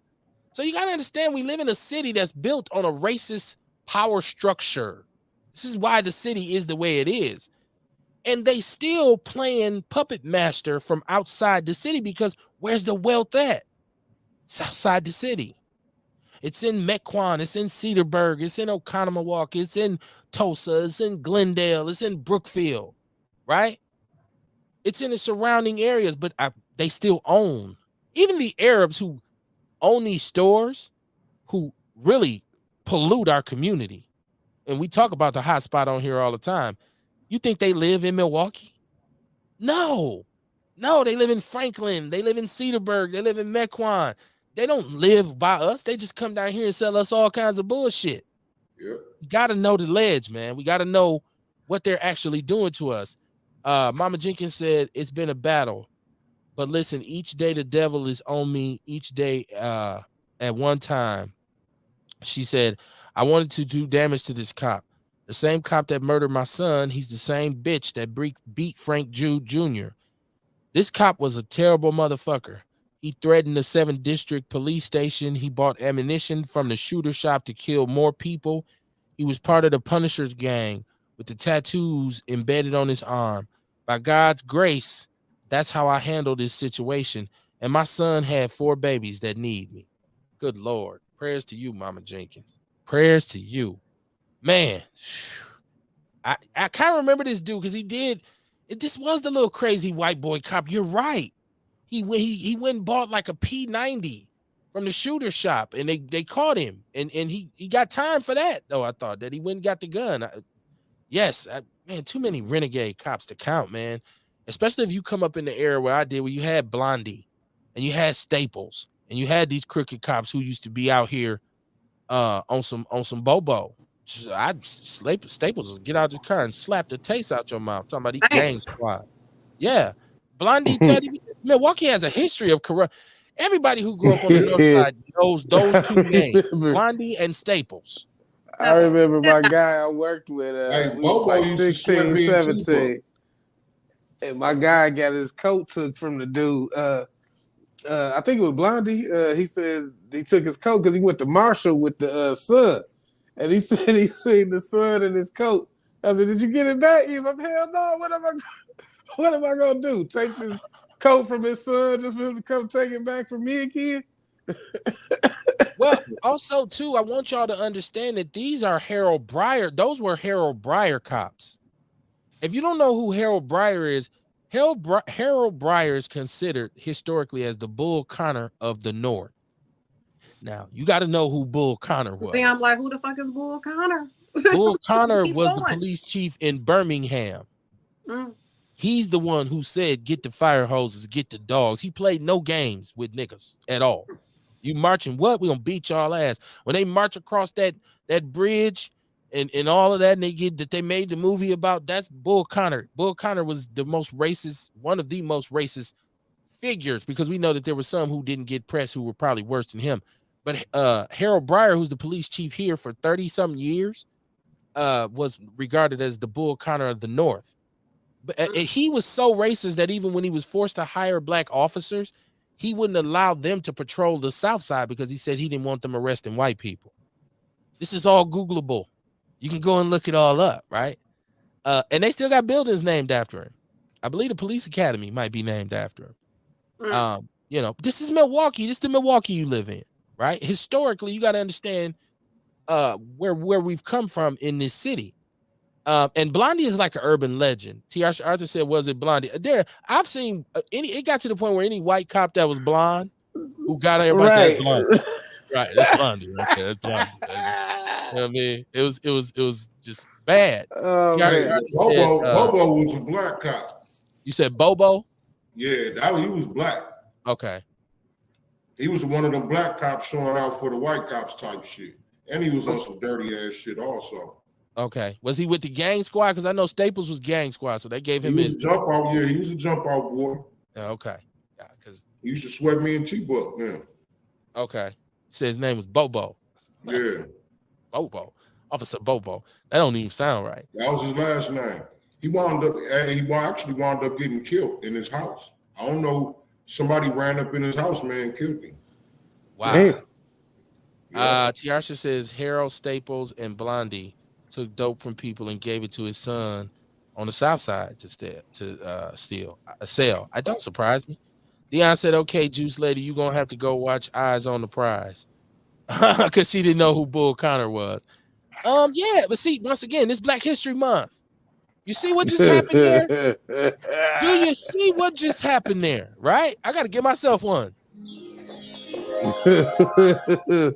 Black history in Milwaukee. That's right. We talk about teachable moments, right? There's a lot of people who don't know the struggle that we've actually gone through in Milwaukee as Black people. We haven't always been just laying on our stomachs taking it. We've been trying to fight back for a long time. And this is what I tell you when you say, well, why do we need Black? Don't get me wrong. You could have heard this show in March and heard the same kind of information. But during Black History Month, some people choose to tune in and say, okay, it's Black History Month. Let me see. I like the fact that Ewok said there's things that pop up sometimes even on Facebook where he said, I ain't know that shit. And a lot of times you'll go research it and be like, damn, that shit is true. Like I would ask you, how many of y'all know who Sarah Bartman is? Mm-hmm. How many people know that story? That's the origination of the white man's fascination with women with black women with big booties, right? They made her into a circus exhibit, right? They took her places and they took her cadaver after she died and had it in the circus to show people how big her butt was, right? Black history. This is what you have to know. They prostituted her first. She died. She died of syphilis. Yeah, she died of syphilis. Yeah. Yeah, at a very young age, right? Yeah, From 20 South something. Africa. Yeah, I think she was like 20 something, maybe 32 at the oldest, but I think she was like 20 something. Yeah. Mama Jenkins said, and the Fire and Police Commission was Woody Welch. He said he wanted to hire pit bulls. This was in the 70s to become cops. And Harold Breyer cops was ass whoopers, right? They did. That's where you get Ernest Lacey and even the white boy who they caught pissing at the counter after he left the baseball game and put hands and feet on him. I mean, Mayor Meyer and Harold Breyer held this city for 30-some years. They set this city on a course. They set things up. Ewok said, I saw Blondie walk out of my guy house with 5 pounds. Just took it. I told you, he's an urban legend, man. Right, it's like Candyman or something. Hey, listen, man, you'd rather that than a motherfucker take you to jail. Right. Or kill you. Right. Dion said, didn't they stuff her body? They did. Yeah, they took it. They stuffed her body, Dion. They did. They made a cast of it, or like a. I thought they took like a cadaver. And how did they do it? Yeah, I think they made a cast of her body. That's what it was. Like on her deathbed. Well, when she died, they made a cast of it. And I think that's in the museums now and shit. They called her the Hottentot Venus. Yes. You see? Black History Month. Well, y'all better come on in. We ain't said Michael King name once. We ain't said Benjamin Banneker name once. The shit the surface that they give you in school is for you to dig deeper. Right? Tiasha said, I grew up on 36 in Townsend down the street from 7th District. So I remember Harold and Staples coming on Jackie Robinson Playground with ABS. Man. Woo-wee. Man. I love talking to people who grew up in Milwaukee during my time, like myself, because people who ain't from here be like, for real? Like, yeah, man. Well, and that's what used to trip me out when I would go anywhere. People would say, it's black people in Milwaukee. I used to look at them and just say, motherfucker, you just don't know. Like, what are you talking about? Seduction Doll, what's going on? You and Shay and Kruma. She said, hey there, Outlaw Radio, tapping in. Been forever since I've been able to catch a live show. How goes it? It's all gravy in the Navy. My sister, how you doing? You and my brother Che. Jesse Paris for Denver mayor. He said, yep, she was the first video vixen before television. They had her in the circus. Talking about Sarah Barber. Deborah Jenkins said, Bloody beat the shit out of my brother and took all his dope and money and was riding around in his car waiting to get his boys. She said Bloody. I don't know which cop is that. She might Probably talk about Blondie. Oboe or Blondie? I think she might be talking about Blondie. Yeah, if we're on the north side, you know who that is. Joe Walker said the cops tried to murder me in 2014. Same month, Dontre Hamilton was shot at Arrow Park. It's a long story. I'm going to tell you right now. They are murderers and they are all corrupt. If I wasn't in the middle of a lawsuit, especially with all the new evidence that I have, I will be all over the internet and plus finishing my documentary and talking about the situation. They're more corrupt than people think. And shout out to Joe Walker because I actually went back. And Joe Walker's been on the show. He's been right here in the studio. It was a show, Kamar, from probably about 4 or 5 years ago. Joe Walker was here with us in the studio talking about what happened to him. I had forgotten about it. Yeah, Mama Jenkins, we figured you was talking about Blondie. Dion says, since you start learning about your history, it does nothing but bring anger to you to see how we've been treated and we still being treated in America. You know, that's one way to look at it, Dion, because when I was young, that it did kind of make me angry. It did kind of make me angry. Then it turned into motivation for me.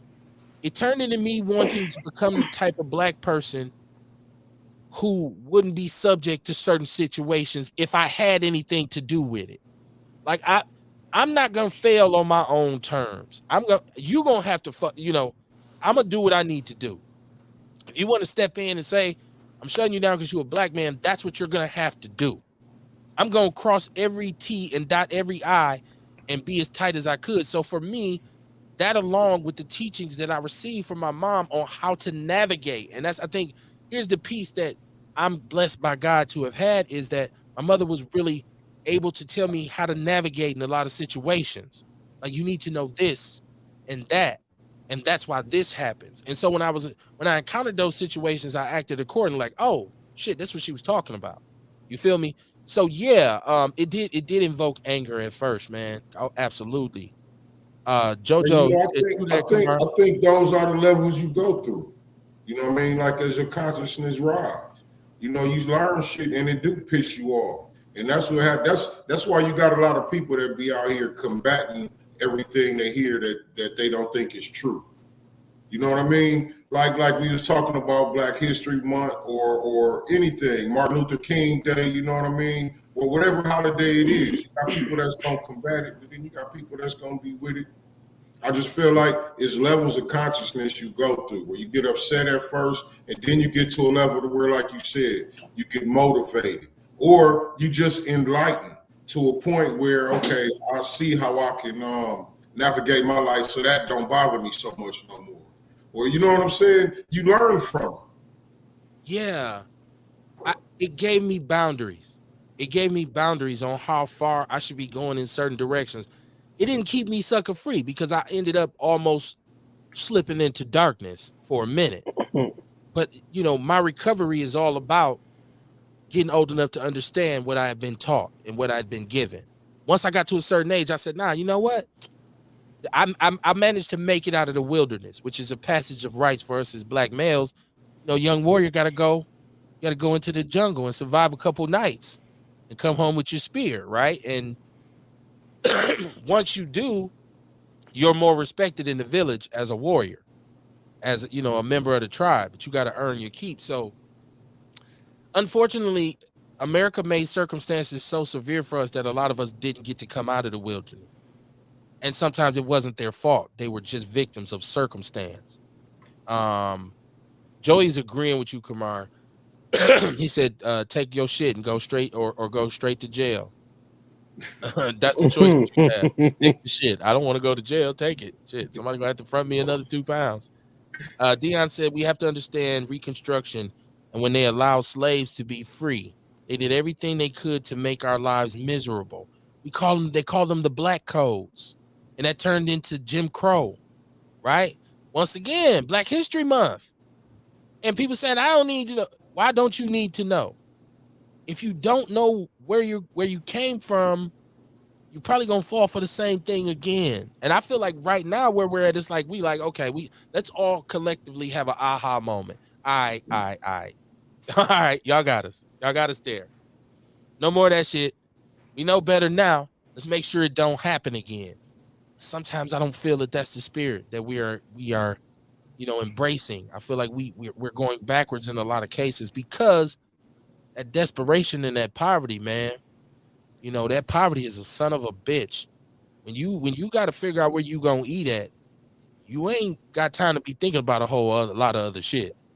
It's like, man, I gotta survive. People don't. Survival instinct is savage. Like now I'm to the point where I gotta survive. That's everything on the table, right? It say all hands on deck. That's survival. Seduction Doll, she said, we depressed over here. These damn candidates working our nerves. Don't be depressed. Be strategic, right? You say don't leave mad, just leave, right? Anger is an emotion. I want to talk to y'all about emotion. Because Rail and Kamar, I feel like I've heard you all kind of talk about the danger of anger. Like, especially anger that you don't turn into something else, that you don't channel. It just stays in your body. Talk about what that does to us, that anger we sit on daily. Well, anger is stress. You know what I mean? Anything opposite of peace is stress. You know what I'm saying? And stress, like I say, I feel this is one of the reasons why I say peace so much. When I meet somebody, peace. When I leave, peace. You know what I mean? I'm wishing you wellness. Because see, anything opposite of peace is stress. It's going to cause you cortisol. Or not anything opposite of peace. Anything opposite of peace is chaos, which is stress. And that raises the cortisol. And too much cortisol over a long period of time is damage, you know what I mean, to your body. So, you know what I mean? That's one of the reasons why getting angry, being angry ain't good for you. You actually killing yourself, allowing yourself to be angry. Well, years back, I talked about why diabetes is the disease that afflicts Black people so much. So we talk about it really is the effect of your pancreas wearing out. Like you're no longer able to process sugar and certain glucose and things like that. But how does your pancreas wear out? Well, because we stay on alert from birth, we're hypersensitive, right? And so your pancreas pretty much secretes adrenaline. And it initiates the fight or flight response when you feel threatened or you feel like you need to get down. And from an early age, ours is kaput. I know it has a lot to do with diet, but it also has a lot to do with us being born on alert, being made aware at an early age that, hey, man, I got to be shit. There's no downtime for me. I can't really relax, right? And so that's another effect of that stress, right? Right. Stress right there. Yeah. So when people say, what is diabetes? I don't think a lot of people even know what that actually is, right? It's basically that your body your pancreas is blown. Yeah. It's not functioning like it should no more. Right. It's not taking care of the glucose. It's not taking care of the glucose like it should anymore. That's right. Right. And so, we short circuit him because we sitting on so much. Oh, I can't believe they did this shit to us instead of doing something about it. Dion, you right. He says if you visit any city in America, the Blacks live in the inner city and the whites surround the city. This is to keep us in place. Well, it's also a result of the Great Migration, right? We left the South to come to where the jobs were, which were in the city. So you're going to leave rural America for the Industrial Revolution. When we get to where it's at, then they don't want to live with us either.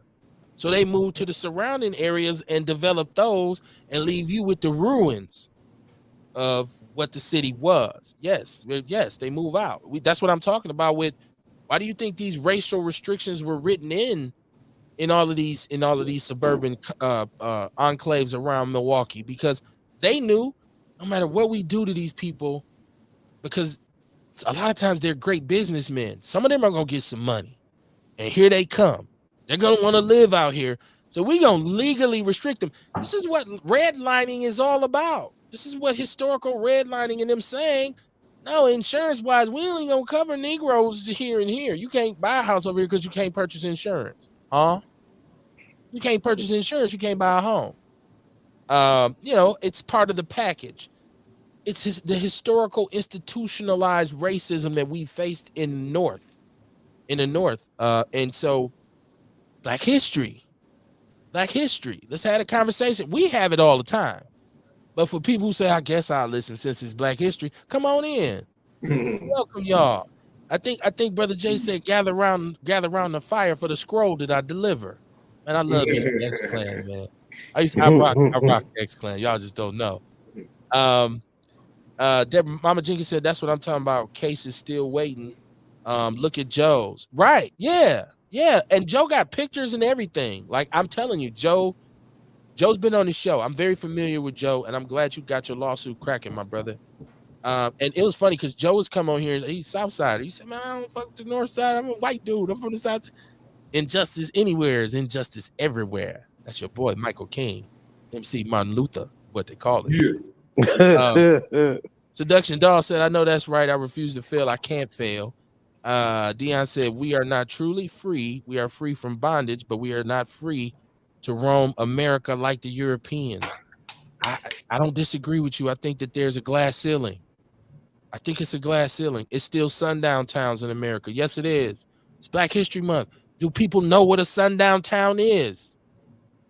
I don't know if people are aware that even as far, just as close as nearly as soon as the 50s. In the 50s, there was a map, a black map that Black people, when they traveled, they used this map to avoid sundown towns. No Black people allowed in town after sundown. Right. We ain't talking about 18 nothing. We talking about as late as the 60s, right? There's a lot that needs to be changed in America, and the only way it's gonna get changed, we can't expect them to do it. We got to figure out a way to do it. Seduction Doll said, yep, when they do get you tired of being angry, to stay motivated, though. She said, oh, when do you get tired of being angry to stay motivated? You know what? Keep digging. Keep digging for information. You know what I mean? You start learning more and more. I mean, that's just how it works. Okay. Give yourself some solitude. You know what I mean? Sit by yourself. Give yourself a chance to be peaceful, to feel what peace is. You know, relax, enjoy the moment. You know what, Kamar, for me, Kamar, I'm gonna tell you, for me, it started out as me saying, okay, let me channel this anger, and I was being really intentional about it. Mm-hmm. But it turned into just a process. Right. It turned into just the process of me motivating myself. So it not only took, it wasn't even just anger anymore. All of a sudden, I took whatever fear I had, put that in there. Whatever insecurities I had, put that in there. Whatever regret I had, put that in there. And it all just, it's a compost heap. It all just turned to me motivating myself. So pretty soon, I didn't have to, I say, you know what? It's time to go. It's time to get this done. You know what I mean? Like I didn't have to focus. I guess it's the technique, the Jedi technique, where you master the energy, you master the flow. You say, you know what? Well, with me, it's like I said, with me, it was learning because that's what I was doing. Well, you know what I mean? Like it was a consistent thing. I was studying. I'm studying and learning about different shit. I'm hearing about shit they doing out here, seeing it. But then I'm also reading about meditations. I'm reading about how to remain at peace, remain peaceful, and how to not let stuff make me emotionally in tune with it. You know what I'm saying? Like, yeah. So that's why I say with me, that's what it was about, sitting down and getting by myself and understanding what peace is and how to remain peaceful and keep myself in that space. I don't know how you can be a black man and not be angry sometimes by the stuff you see. Mm-hmm. You know what I mean? Be angry, but you know what I mean? I get angry, but the thing is, like we say, we learn how to channel it. We don't stay angry. Right. We learn how to get back to that peace. You know what I'm saying? Because that's what it's ultimately is. I'm gonna tell you, when you're not at peace, when you ain't relaxed, you breathing fucked up. You know what I mean? Your breathing gets fucked up and your brain ain't getting the oxygen that it's supposed to get. So you start making fucked up decisions and all that. So it's important to learn how to remain peaceful. That's okay. God is peace. God is love, right? So in order for you to understand, to get the word, the download from the spirit or from God, you know what I mean? You got to be peaceful so you can hear it or so you can understand it. Right. I agree. I know that your brain needs a healthy flow of oxygen to function properly. And that's why when you get tired, you don't think clearly. That's why when you get winded, when you, man, I'm so tired, your thoughts are rushing. You like, oh my God, I don't know, because your brain needs a steady flow of oxygen. So that's why I guess when people say mastering breathing techniques, make sure, okay, let me make sure I'm, That's also how you gonna remain peaceful. Because Okay. I'm gonna tell you, when you inhale for 4 seconds and exhale for 4 seconds, your heart rate stops and you get more relaxed. Not stop, but it slowed down. I was gonna say, damn, don't kill him. It slowed down, and that's actually how you go into meditation. Okay. You know what I'm saying? You practice doing that, and that's how. I mean, you breathe in for 4, breathe out for 4, and you know what I mean. You're getting the right oxygen in there, man. Right. Dion said to see people being hanged and murdered for just simply speaking disrespectful to a white man or because they feel you shouldn't have certain things because they didn't have it. Man, oh my goodness. I totally understand, Dion. Once again, I'm talking about a young kid in elementary school who, once we had to watch Eyes on the Prize, I'm looking for a white person to punch. Like for real. But once again, it took a long while. Because what I noticed is that the people who I was actually mad at, I really couldn't get to. So I took it out on the people who were around me, right? Meaning some of my other brothers in the neighborhood, being at them or into it with them about some dumb shit and not processing. This is what he wants. That person who was hanging you, that person who was persecuting your ancestors, he wants you to be mad because this dude got his hat turned a different way. He wants y'all to be banging out over this little square block that you don't own anyways, and the shit that you selling, they're gonna take you and lock your ass up for. It's a lose situation. It took time for me to say, no, I'm not doing that no more. You know what? If you want to come after me, but I'm done hurting myself. I'm done helping you, right? You're gonna have to bring a lunch if you want to get me. Seductions Doll said, I ain't going to jail. I boycott the prison. Don't go. Dion said it's deep, bro, and sometimes I gotta take a break from this shit because it's really no way out. I think there's a way out, though. I think there is a way out. I think mind state is everything. And understanding is everything, right? And that the blessing of getting older is that your understanding grows, but the drawback is that your physical form depletes slowly but surely. Because if you knew at 17 what you would know if you lived to be 60, man, you'd be a badass 17-year-old, right? But you don't know, right? So you got to learn to figure it out. I can just say at one point my anger was consuming me.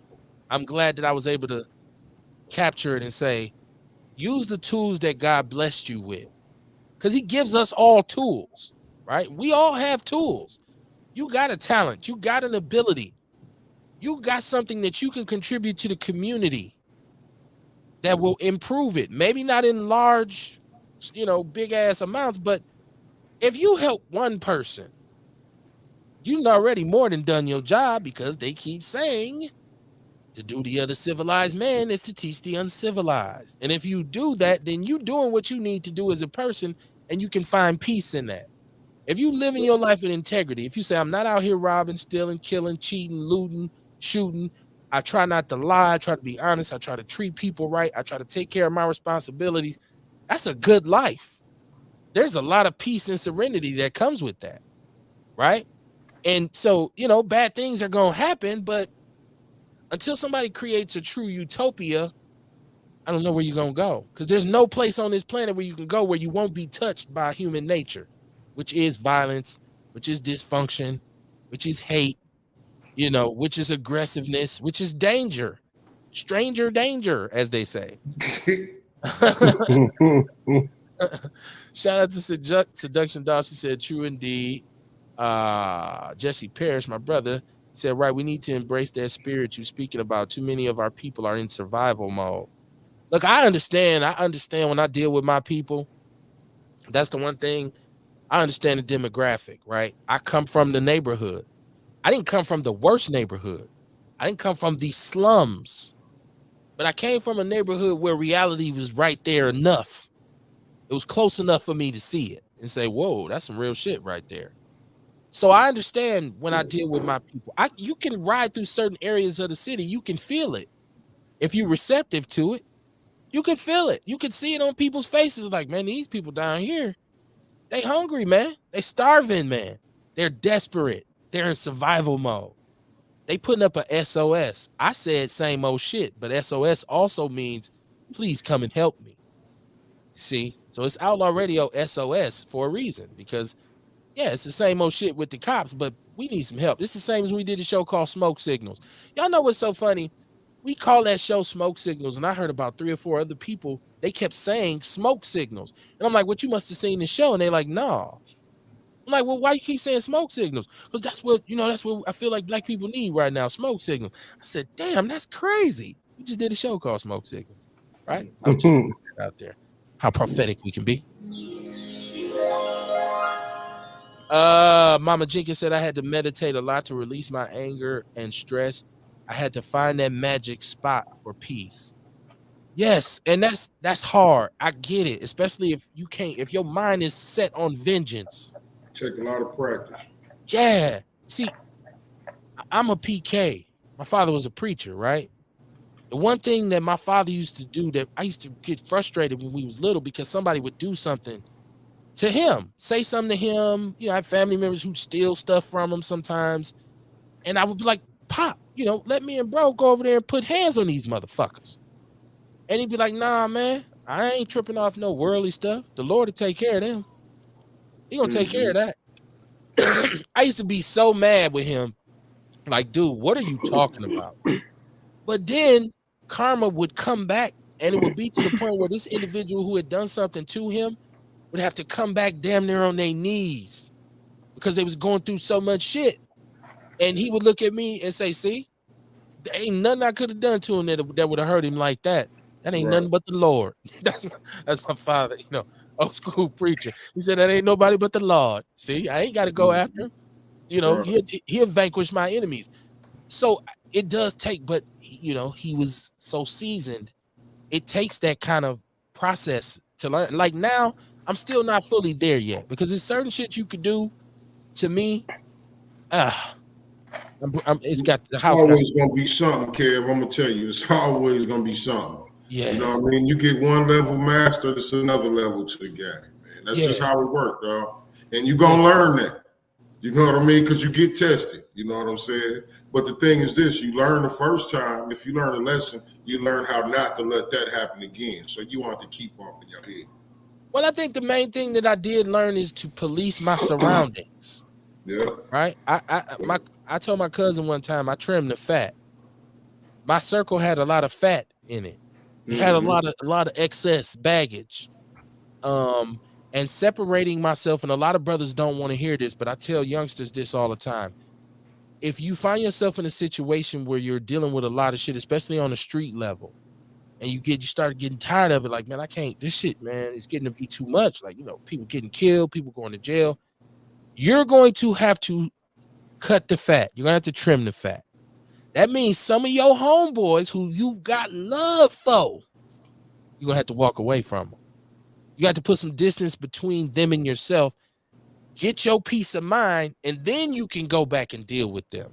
Right. But you got to separate yourself, because if you don't, you're not really changing anything. Yeah, and you have to change your attitude about a lot of things. You got to say, man, let me rethink that. Is that all that bad? I'm going to tell you, it took me a long time to be able to socialize with certain brothers from a certain, group. Like, because I was told we don't do that. We don't interact. We don't. And I just got to the point where I was like, dude, that's stupid. That's stupid. That's, like, and so I'm glad I did, because I've made some good connections and some good business and some good friends with individuals because I changed the way I thought about it. Instead of, oh man, fuck dude, he ain't from Capital. At one point in my life, if you wasn't from Capital, I was not fucking with you. That's just how it was for a very long time. I mean, I wasn't even, and I went to almost an adult where I was like, if they not from over here, we don't rock with you. I don't care how cool you are. I don't care how smooth you are. You might be a good dude. You ain't from the soil. I had to change the way I thought about it. My life been better ever since. I need to put that in there. Jesse Perry said they don't know nothing about no X Clan. Oh, my people do. Outlaw Radio listeners know about X Clan. I've been trying to get Brother Jay for an interview for years. I'm gonna figure it out. Me too. Hey Kev, I've been shooting messages on Instagram, man. Man, I've been trying. I've been trying. And we got to keep doing that. I know that's how we got Willie D on here years ago, because T. Brad and myself just kept going at him. Both of us. Finally, he just answered like, "What the hell is Outlaw Radio?" At the time, I think he was doing Chocolate City, but he came on as a dope interview. I wish I could dig it up. It's way back on. That might be Spreaker or Blog Talk. I'd have to go through the reels. Seduction Doll said, "I feel like they should eat their damn Wheaties. Playing with Team Paris is upsetting. Colorado feel like it's a sundown town." Yeah, Colorado. God damn. I better be happy Prime there. Sundown town is a town where if you black in a town where no blacks are allowed after dark and sunset, we had to create green books to let our people know which towns were which when traveling. Absolutely. That's part of our history. Black History Month. Black History Month. Dion says, when you watch them old videos and you hear the hatred for black people and see it in their faces, or for them to say we got global niggers, I mean, we got good niggers and we have uppity niggers, that does something to your soul. Man, my brother, that's one part of it, but I wish you could have met my mom. I wish you could have met my mom, because my mom could tell those stories like no other. I mean, my mother would tell you some stories about white. My mother used to tell me all the time, they don't make white people nowhere else like the white people in Mississippi. She would say, I don't care. You take all them states, you take wherever you want. The coldest white people was Mississippi. And she would tell them stories about actually going through it, about having to walk in the ditch, in the road, in the mud, and the road is muddy because white people are coming down the road. Or having to call young white kids who are younger than you, ma'am and sir, and they refer to you as nigger boy or nigger girl.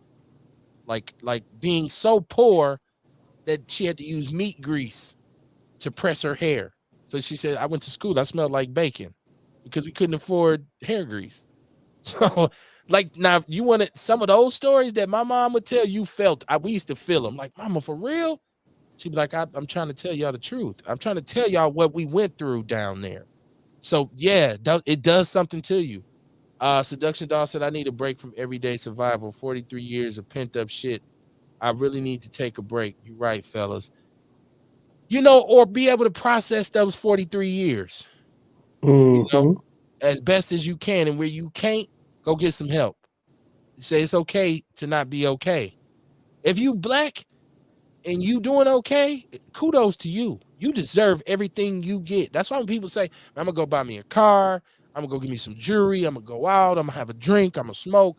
Man, you deserve every getaway you can possibly take, because it's a serious job. It's a full-time job in this country to be a black person, and especially to be a black man. Dion said, or when you in line at a store and a white person look at you as if you're invisible. I'm a truck driver, and these motherfuckers will look you in your eyes and not say a word. That shit will drive you to hate them. Man, yeah. Hate. That's a powerful word. Juan Mac Jones, shouts out brothers and sisters and listeners. How you doing, Juan? I'm supposed to hook up with Juan. My brother, I got you. We had a great conversation. Shout out to Juan Mac Jones. Dion said, bro, it's deep. I've been to the African American Museum in Montgomery, Alabama. I seen the first White House of the Confederacy to know that we were an economic engine in America. Well, the South got ahead. You have to understand, free labor is what made America rich. And then from that money, you got the Industrial Revolution. But free labor is the base of all of it. And that's really what the Civil War, white people in the South are saying, hold on. That's the heart of our economy. What the hell y'all mean y'all want them free? Hey, I done went up north and got some goddamn factories. No, we need our niggers. And so it was like, y'all ain't finna take our bread. Yeah, it's very deep, Dion. Believe me, I know. I know it's deep. That's why I do this show. To see the plantation where our ancestors live and were bred, hung, murdered, raped, and not looked at as humans. I'm trying to tell you, at Talcott County, Mississippi, I've done the hard tour with moms. I'm trying to tell you. She said they used to call that the hanging tree. It's for a reason. Seduction doll. She said, BRB Jesse on the phone. I can't hear the show. She said she can't hear the show. Jesse on the phone. I can't hear the show. Okay. Jesse on the phone. You talking too loud. Mama Jenkins said, I'm a preacher's daughter. Man, I know the burden, Mama Jenkins. Everybody told me I was the worst kid on earth because I was a preacher's kid. Goddamn preacher's kids, always horrible. And I was. It was pretty bad. But it wasn't because my daddy was a preacher. And the funny part is he was a preacher's kid. So he used to always tell me, I get it. I get it. I know how it is. And so it was cool. It was cool. Juan Mac Jones said, how do we clear our minds before meditating? Thanks for the breathing technique, 4x4. But what other suggestions can you share? I will defer that to Kamar and Rail because they are experts. One of the things I was talking, my bad, Rail. I didn't know if you was finna speak, but I was just gonna speak on what somebody told me to do. When you meditating and you can't clear your mind, first off, you're supposed to be breathing with your stomach in and out, not through your chest. Breathe with your stomach, right? And you visualize the inside of your navel going in and out. Like it's some weird shit, but while you trying to picture that from the inside, your mind gonna clear because you focused on one thing instead of all this other shit going on in your mind. So try that. That's one thing that I was told. I don't know what Real was about to say though. I wasn't about to say shit, but I but I was just adjusting, but I can okay. I thought I jumped in to cut you off, man. Nah, man, it's all good. I just like listening, but I think what happens is folk hear the word meditation, and they think that it's supposed to be a certain way. Meditation is just stopping any outside information or stimulus from entering into your, it's actually stopping, you might close your eyes and stop seeing shit. You might cut things off to stop hearing shit. And then, if you want to, like I don't meditate to silence my mind. For me, meditation allows me to become an observer of my thoughts instead of being overwhelmed by my thoughts.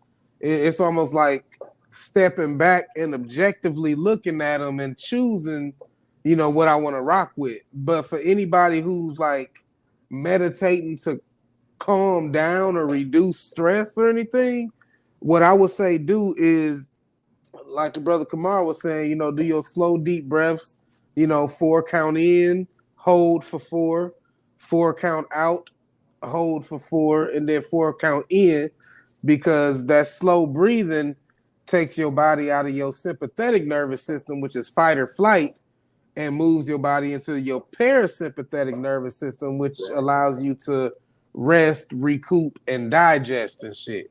So if your goal is to lower your stress, what I do is, since I got children, I visualize times that I was laughing with one of my children or all of them. I might just go through different scenarios where we were laughing, but you could do that if you're trying to reduce stress, do your breath work and your visualization of choosing to take your focus off of what was angering you or scaring you and telling your mind what to think about, which for me is times that I'm enjoying my children. But yeah, I mean, you the master of your mind, so you tell that motherfucker what to think. So if you stress, make sure you do your breath work, visualize, make sure you relax your shoulders, unclench your jaws, because when you feel a certain way, it tenses your body up, and then that actually makes you physically feel the stress and strain of being tense. So You know, those are just some things that we could do to try to reduce that stress. Okay. Mama Jenkins says, this is why my circle is small. I need all of my energy. The battle of life is real, and each day we endure. Yeah, I would have to agree. I used to have a lot of, once again, just rolling deep and just, you know, and then I learned, man, solitude.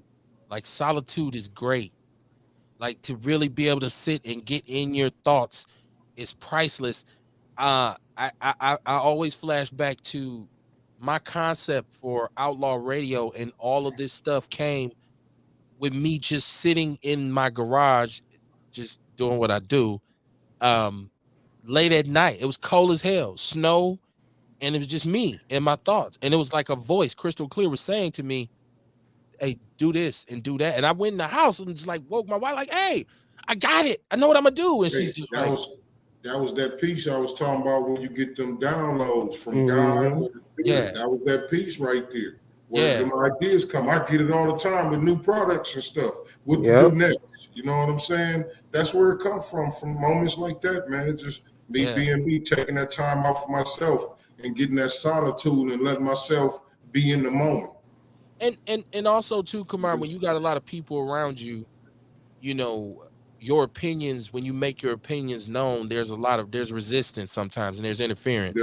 Yeah. But when you one deep and you making these decisions and your circle is small, you got way less interference. So you become convicted. Like I'm not. So when I do go around them and they say, "Man, I wouldn't," it's like, all right, well, that's you, right? I get it. Right. That's you. But that's you. Joe, he said Dion is correct about some of those white truck drivers. They hate to see us in the driver's seat. I bet you they do. I could only imagine. I mean, anytime, listen. I work on bitches hate to see us anywhere they be. Right. I work on a professional level, right? I know I can walk into certain rooms and into certain meetings, and I know it's like, damn. Especially once I start to speak, because looking at me, say, "Oh, look at this big old nigga. What did he hear?" But then once it comes out, I can see them. They turn colors. You know, I study communication, so I understand verbal and nonverbal. They change colors. Their facial, they get uncomfortable. We go in stores. We've gone in restaurants, all kinds of stuff where we demand to be treated fairly, or we won't spend our money there. But you can see their body language change when we walk in. I'm talking my wife and I. For our anniversary, we went to Mr. B's Bartolotta Steakhouse in Brookfield, and so we walked in, and you could just tell, the air got a little bit thinner. It was some other people of color in there, but they was looking to see, And when we sat down, you got to treat us like you treat any other consumer, right? Because we know our worth, we understand our rights and our position. So yeah, I totally get why white truck drivers would be like, "Damn, did I let my daddy down? Because when I was young, them niggers couldn't do this. They're doing everything they want now.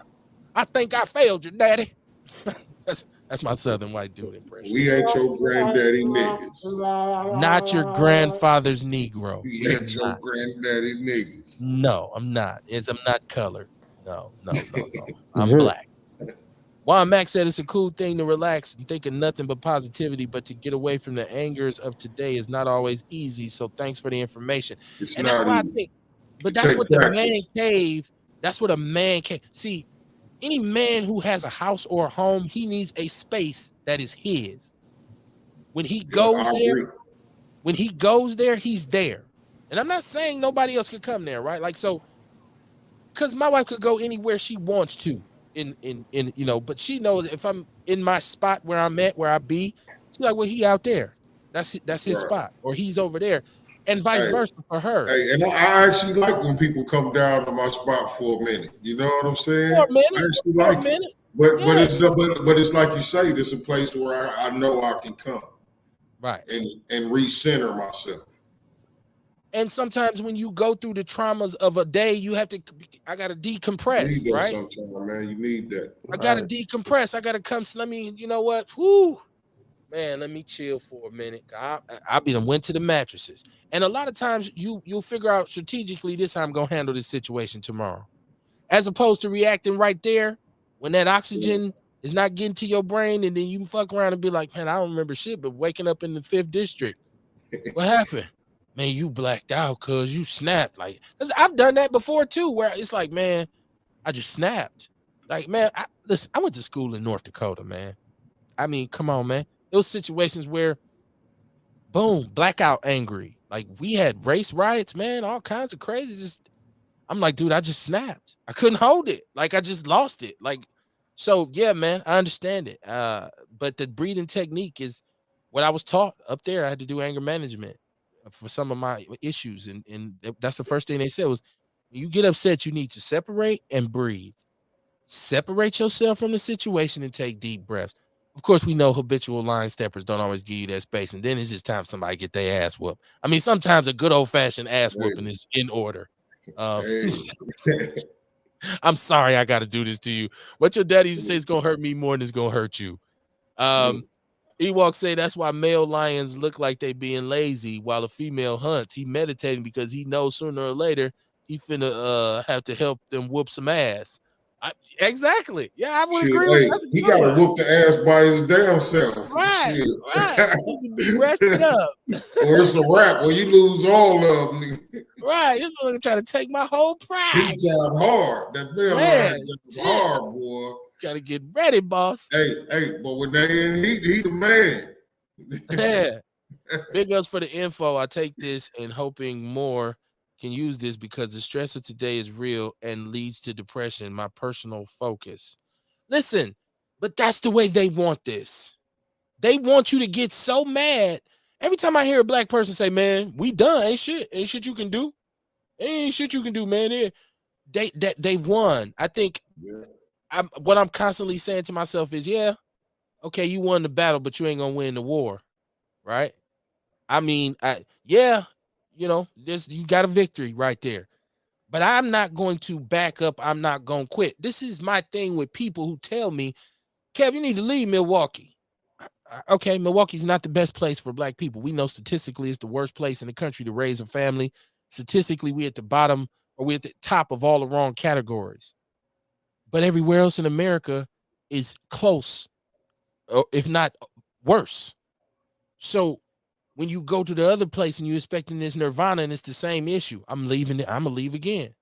You go to another place and it's the same thing. At what point do you plant your flag and say, I'm fighting? I'm fighting.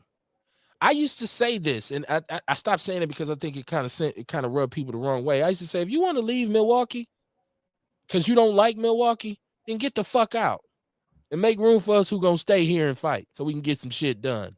Because all you negative naysayers are the reason why we ain't making no progress. I no longer say that to people, although the sentiment is there. You know, and I get it. I don't like this motherfucker. I'm finna leave. Well, get the fuck out then. Because I'm trying to fight. If I'm saying, dog, I'm about to fight these cats, man. They finna try to jump me. I don't want you saying, man, Kev, I'm finna hit it. Well, go on then. Because we finna fight, right? I mean, before we used to have really big fights, one thing, me and my guys, man, used to be funny because, you know, you always had some dudes in the clique who wasn't really about that life. And I never forget, before we used to have a fight, somebody used to always say, man, if you ain't down to throw him, you might as well leave right now. It is what it is. We'll deal with you later.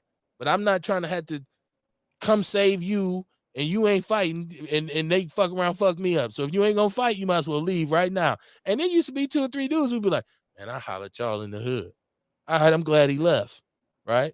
So you get to fighting. What he say in Tombstone? Get to fighting. What he say? Get to shooting. Stop talking. Get to fighting or get to shooting or run or some shit like that. He said to him when he went to begging for his life in the OK Corral. He's like, no, don't shoot me. Don't shoot me. Why? And he said, get to fighting or get to running or some shit like that. Let me see. Let me catch this up before we close this out. It take work, Juan. It does take work. I'm not pretending that it's easy. It takes work. It takes development. I'm there now, and anyone knows when coming in, they need to be on chill. So I'm here in the juke joint. I totally understand that, man. Your space. It's so important for a man to have his space, right? Just so you can just let me reel it in. Even if your wife say, well, "I need you to help me," just let me get a second, though. Let me get a second. Just let me take a deep breath. And that's why it's important for your mate to recognize, like, you look like, because I can tell when my wife need to be left alone. I'm gone. I'm not fucking with her. I can tell when Get well. right. I'm. You ain't got to worry about me. It is not Kevin Day around here. I can tell. I'm giving you all the space. I mean, our whole house be on mode. Like, hey, y'all better be quiet. Y'all better chill. No, she already mad. Ain't nobody fucking with that. You don't want. They say you don't want that smoke. Let me see. Ace, shout out to Ace Cool. He said positive and negative energy. You are what you attract. If you don't like what you watching, change the channel. I agree, my brother. He said, "Look, darling, it's Johnny Ringo. Yeah, that's my movie, man. Tombstone." He said, "I don't like him either." Right? That's my movie, man. I love Tombstone, man. This is a white movie. Watch it during Black History Month. I got so much other stuff to talk about, but we're gonna break this off because it's almost 10. Because we'll be back next Monday. I'm gonna make sure we're on. I got to check my son's basketball schedule because I can't. I got to support my boy. Because I wanted to talk about New Era in Detroit. I love what New Era's doing. They've always been upfront in the community in Detroit. They are actually patrolling the gas stations and the liquor stores and everywhere, pumping the sisters gas for them, carrying they groceries out to the car, making sure that they're not getting harmed, regulating these businesses. And these brothers don't come light. They come strapped to the nines, armor on, straight, fully armed to the T. And I've often watched New Era because New Era Detroit. You know what? I think I'm gonna go to work and try to see if I can get one of them brothers on here. I'm gonna reach out. I don't know if they'd be willing to, because Milwaukee and Detroit have a lot of similarities. But I love what New Era Detroit is doing. I put a lot of it in the People's News Network. And did y'all see this New Glow Baptist Church? These supposed ads for this New Glow Baptist Church in Atlanta. Y'all haven't seen this? I thought you would have seen it for sure. No. Oh my goodness. There's these seductive pictures of all these women, just big breasts everywhere. It's crazy. And they're saying it's this church, New Glow Baptist Church in Atlanta. I think this comes from a church in Atlanta that says "Come as you are." And they're saying even to the strippers and the people of the night, come as you are. From what I looked at, this is fake news. This is a fake website. But people are running with it, saying, "See, just look at this church. This is what church come down to now." And man, some crazy pictures of just big breasted voluptuous women all over the flyers, and it's saying, "Come on and save your soul." People like, "Where this church at?" I'm like, "Boy, brothers is dirty, man." I think if we can get to the point where a woman, and see, this is the thing, even if we did have a church, right, where that was where you said women can come however you are, brothers, we really got to stop punishing women for us over sexualizing them, right? A woman should be able to wear whatever she wants to wear. It's not her fault that your mind goes into the gutter. And if you got those thoughts, you still need to respect her as a woman until she shows you that that's not, I don't want to be treated like that, because there's some women who say, "Ain't what I'm here for." I think right now, brothers, we really got to start working on. A lot of times, because a curvy, voluptuous woman, she could wear some jogging pants or whatever, and you're gonna still be able to notice, especially black women. And then men get to making all kinds of comments, thinking that they got the right to say or do things, or they think that she must be a hoe, or she want to be violated. Like, I think brothers really got to check themselves. I think we try to victimize women because men are visual, and we over sexual. Everything is sexualized to us. It's like woo wee. But then we put that burden on women. But that has nothing to do with the New Glow Baptist Church stuff. Juan Mac Jones said he loved big breasts. LOL. I think that's why they got the women on the flyer, Juan. Because they know most men is gonna do a double take. Wait, what was that? It's just we're visual like that, man. Great show, brothers. Thanks. I'm sharing the show. Depression is real. New Era, loving it. Yeah, Detroit, New Era, Detroit. I'm gonna work on trying to get them on here, man. I'm gonna try to get them on here. Somebody that represents them. Well, the real cowboys are black, Kev, trying to save our ass for talking about that white movie. No, we know the history of the true Wild West, but that was all white boys in that movie. They didn't even try to fake it. I'm like, damn, ain't no black people in Tombstone. It's a great movie. And not the Kevin Costner one, the Val Kilmer joint. Right. That's the Tombstone you need to watch. I'll be your Huckleberry. Womack Jones said in ATL later this year. Okay. But like I said, man, and I see the latest thing is now Beyonce's. I don't know what is the worship with Beyonce. I don't, Beyonce just made an album full of gay club music. Like I'm cool on that. Like I don't, you know what I mean? And like people arguing like she coming out on tour and people are saying they ain't going. There's too much money, and then other people was mad at them like stop hating on Beyonce. I'm like, man, we have this idol complex for people all the time. I just don't get it. I don't get it. And I admire a lot of people, but I don't have that kind of reverence for no human where they can't do no wrong and you can't say nothing about them. I don't relate to anybody like that. Some people I'm gonna say, man, I don't want to hear, like, if you say something about my wife, I'll be like, hey man, don't disrespect my wife. That's principle. But she's a human. So if you were saying, well, she stole something and I knew she stole it, I'm like, she did steal that shit though. But come on, man, that's my wife. I'd still be able to admit she stole it. My wife don't steal, by the way. But I'm just saying, we turn celebrities into idols, man. That shit has to stop. Right. And it's some crazy accusations being made by one of her former bodyguards. I'm gonna let y'all see that. That's crazy. I'm wondering. It makes me wonder sometimes what's really going on in Hollywood. Right. What's going on with rich black people? How far does the rabbit hole go with them selling their souls? Right. And these are the people that we look up to, that we think are, leaders. Right. And they're not. So to be honest with you, the average school teacher should get more praise than a Beyonce. You send your kids expecting her to teach them how to read, but you don't like them. But you like Beyonce because she made a song and a video and a dance. It's ass backwards to me. You should value that teacher much more. But I said all that to say, man, in our community, SOS. Yeah. It's the same as smoke signals. Yeah, we need some help. A lot of us need help. And a lot of us need Black History Month. Dig that. A lot of us need it. Because a lot of us are so wrapped up in the anger and the desperation that we don't take the time to even process any other information. So sometimes somebody got to say, hello, hey, man, look, here's something positive about Black people.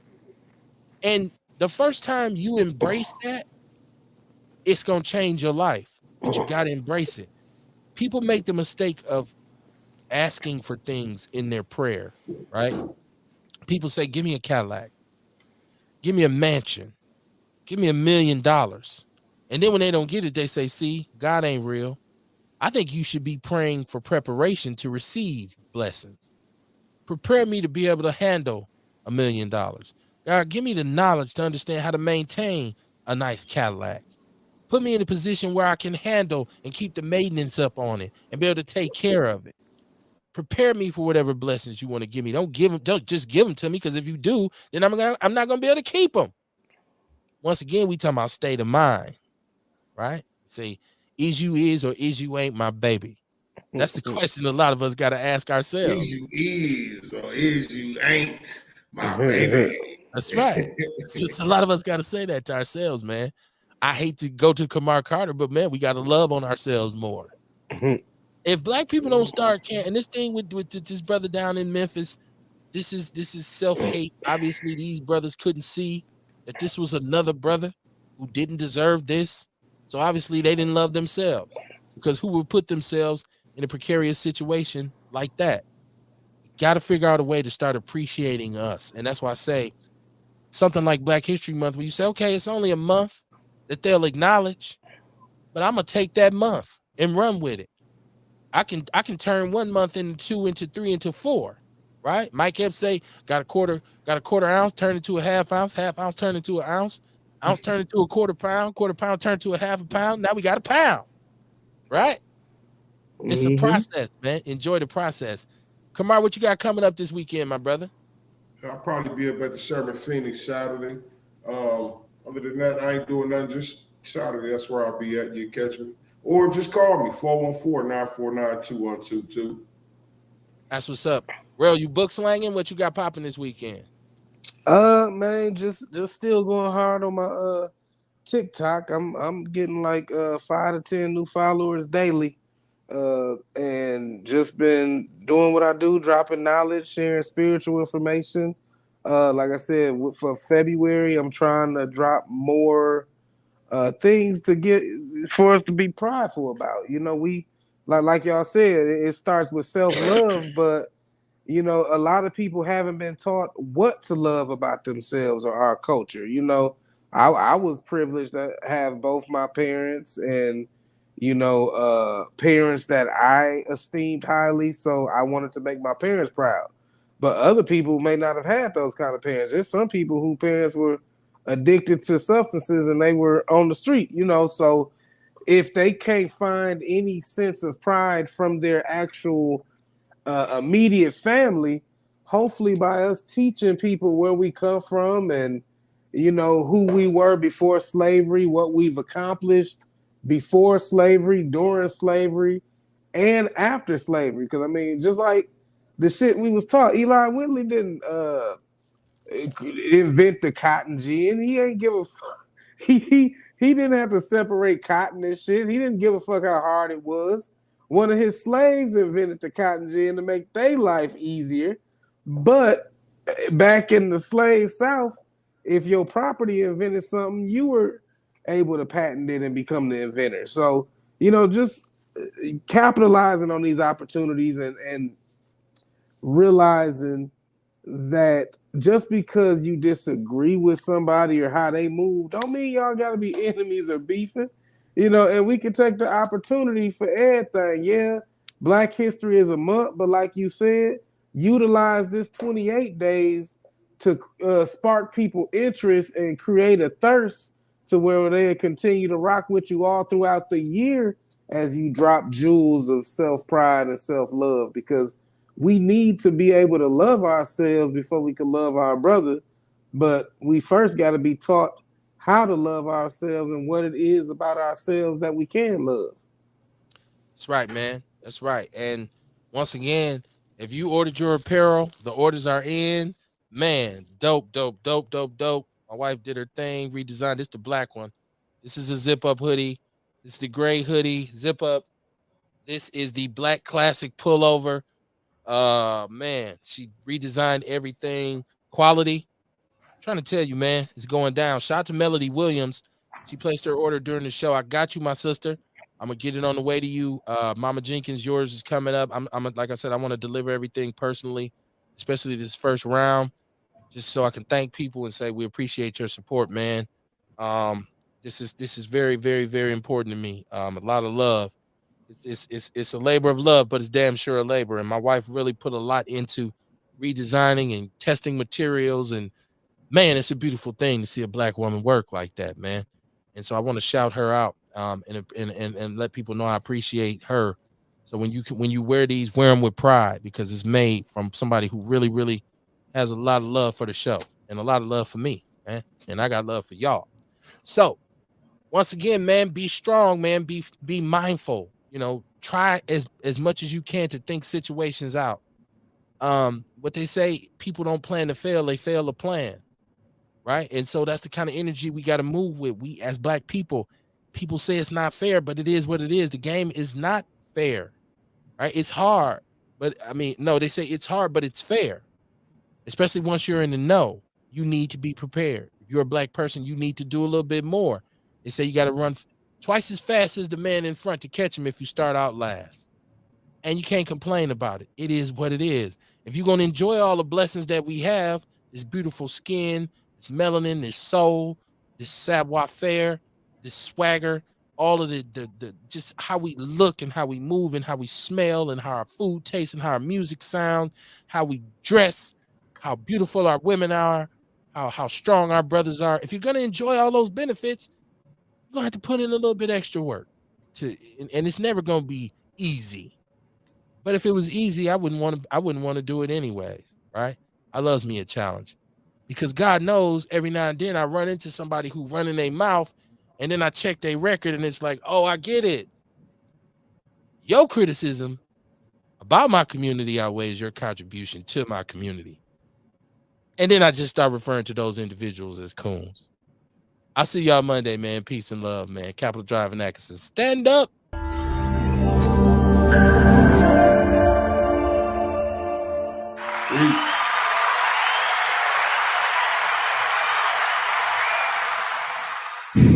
Dynamite, dynamite.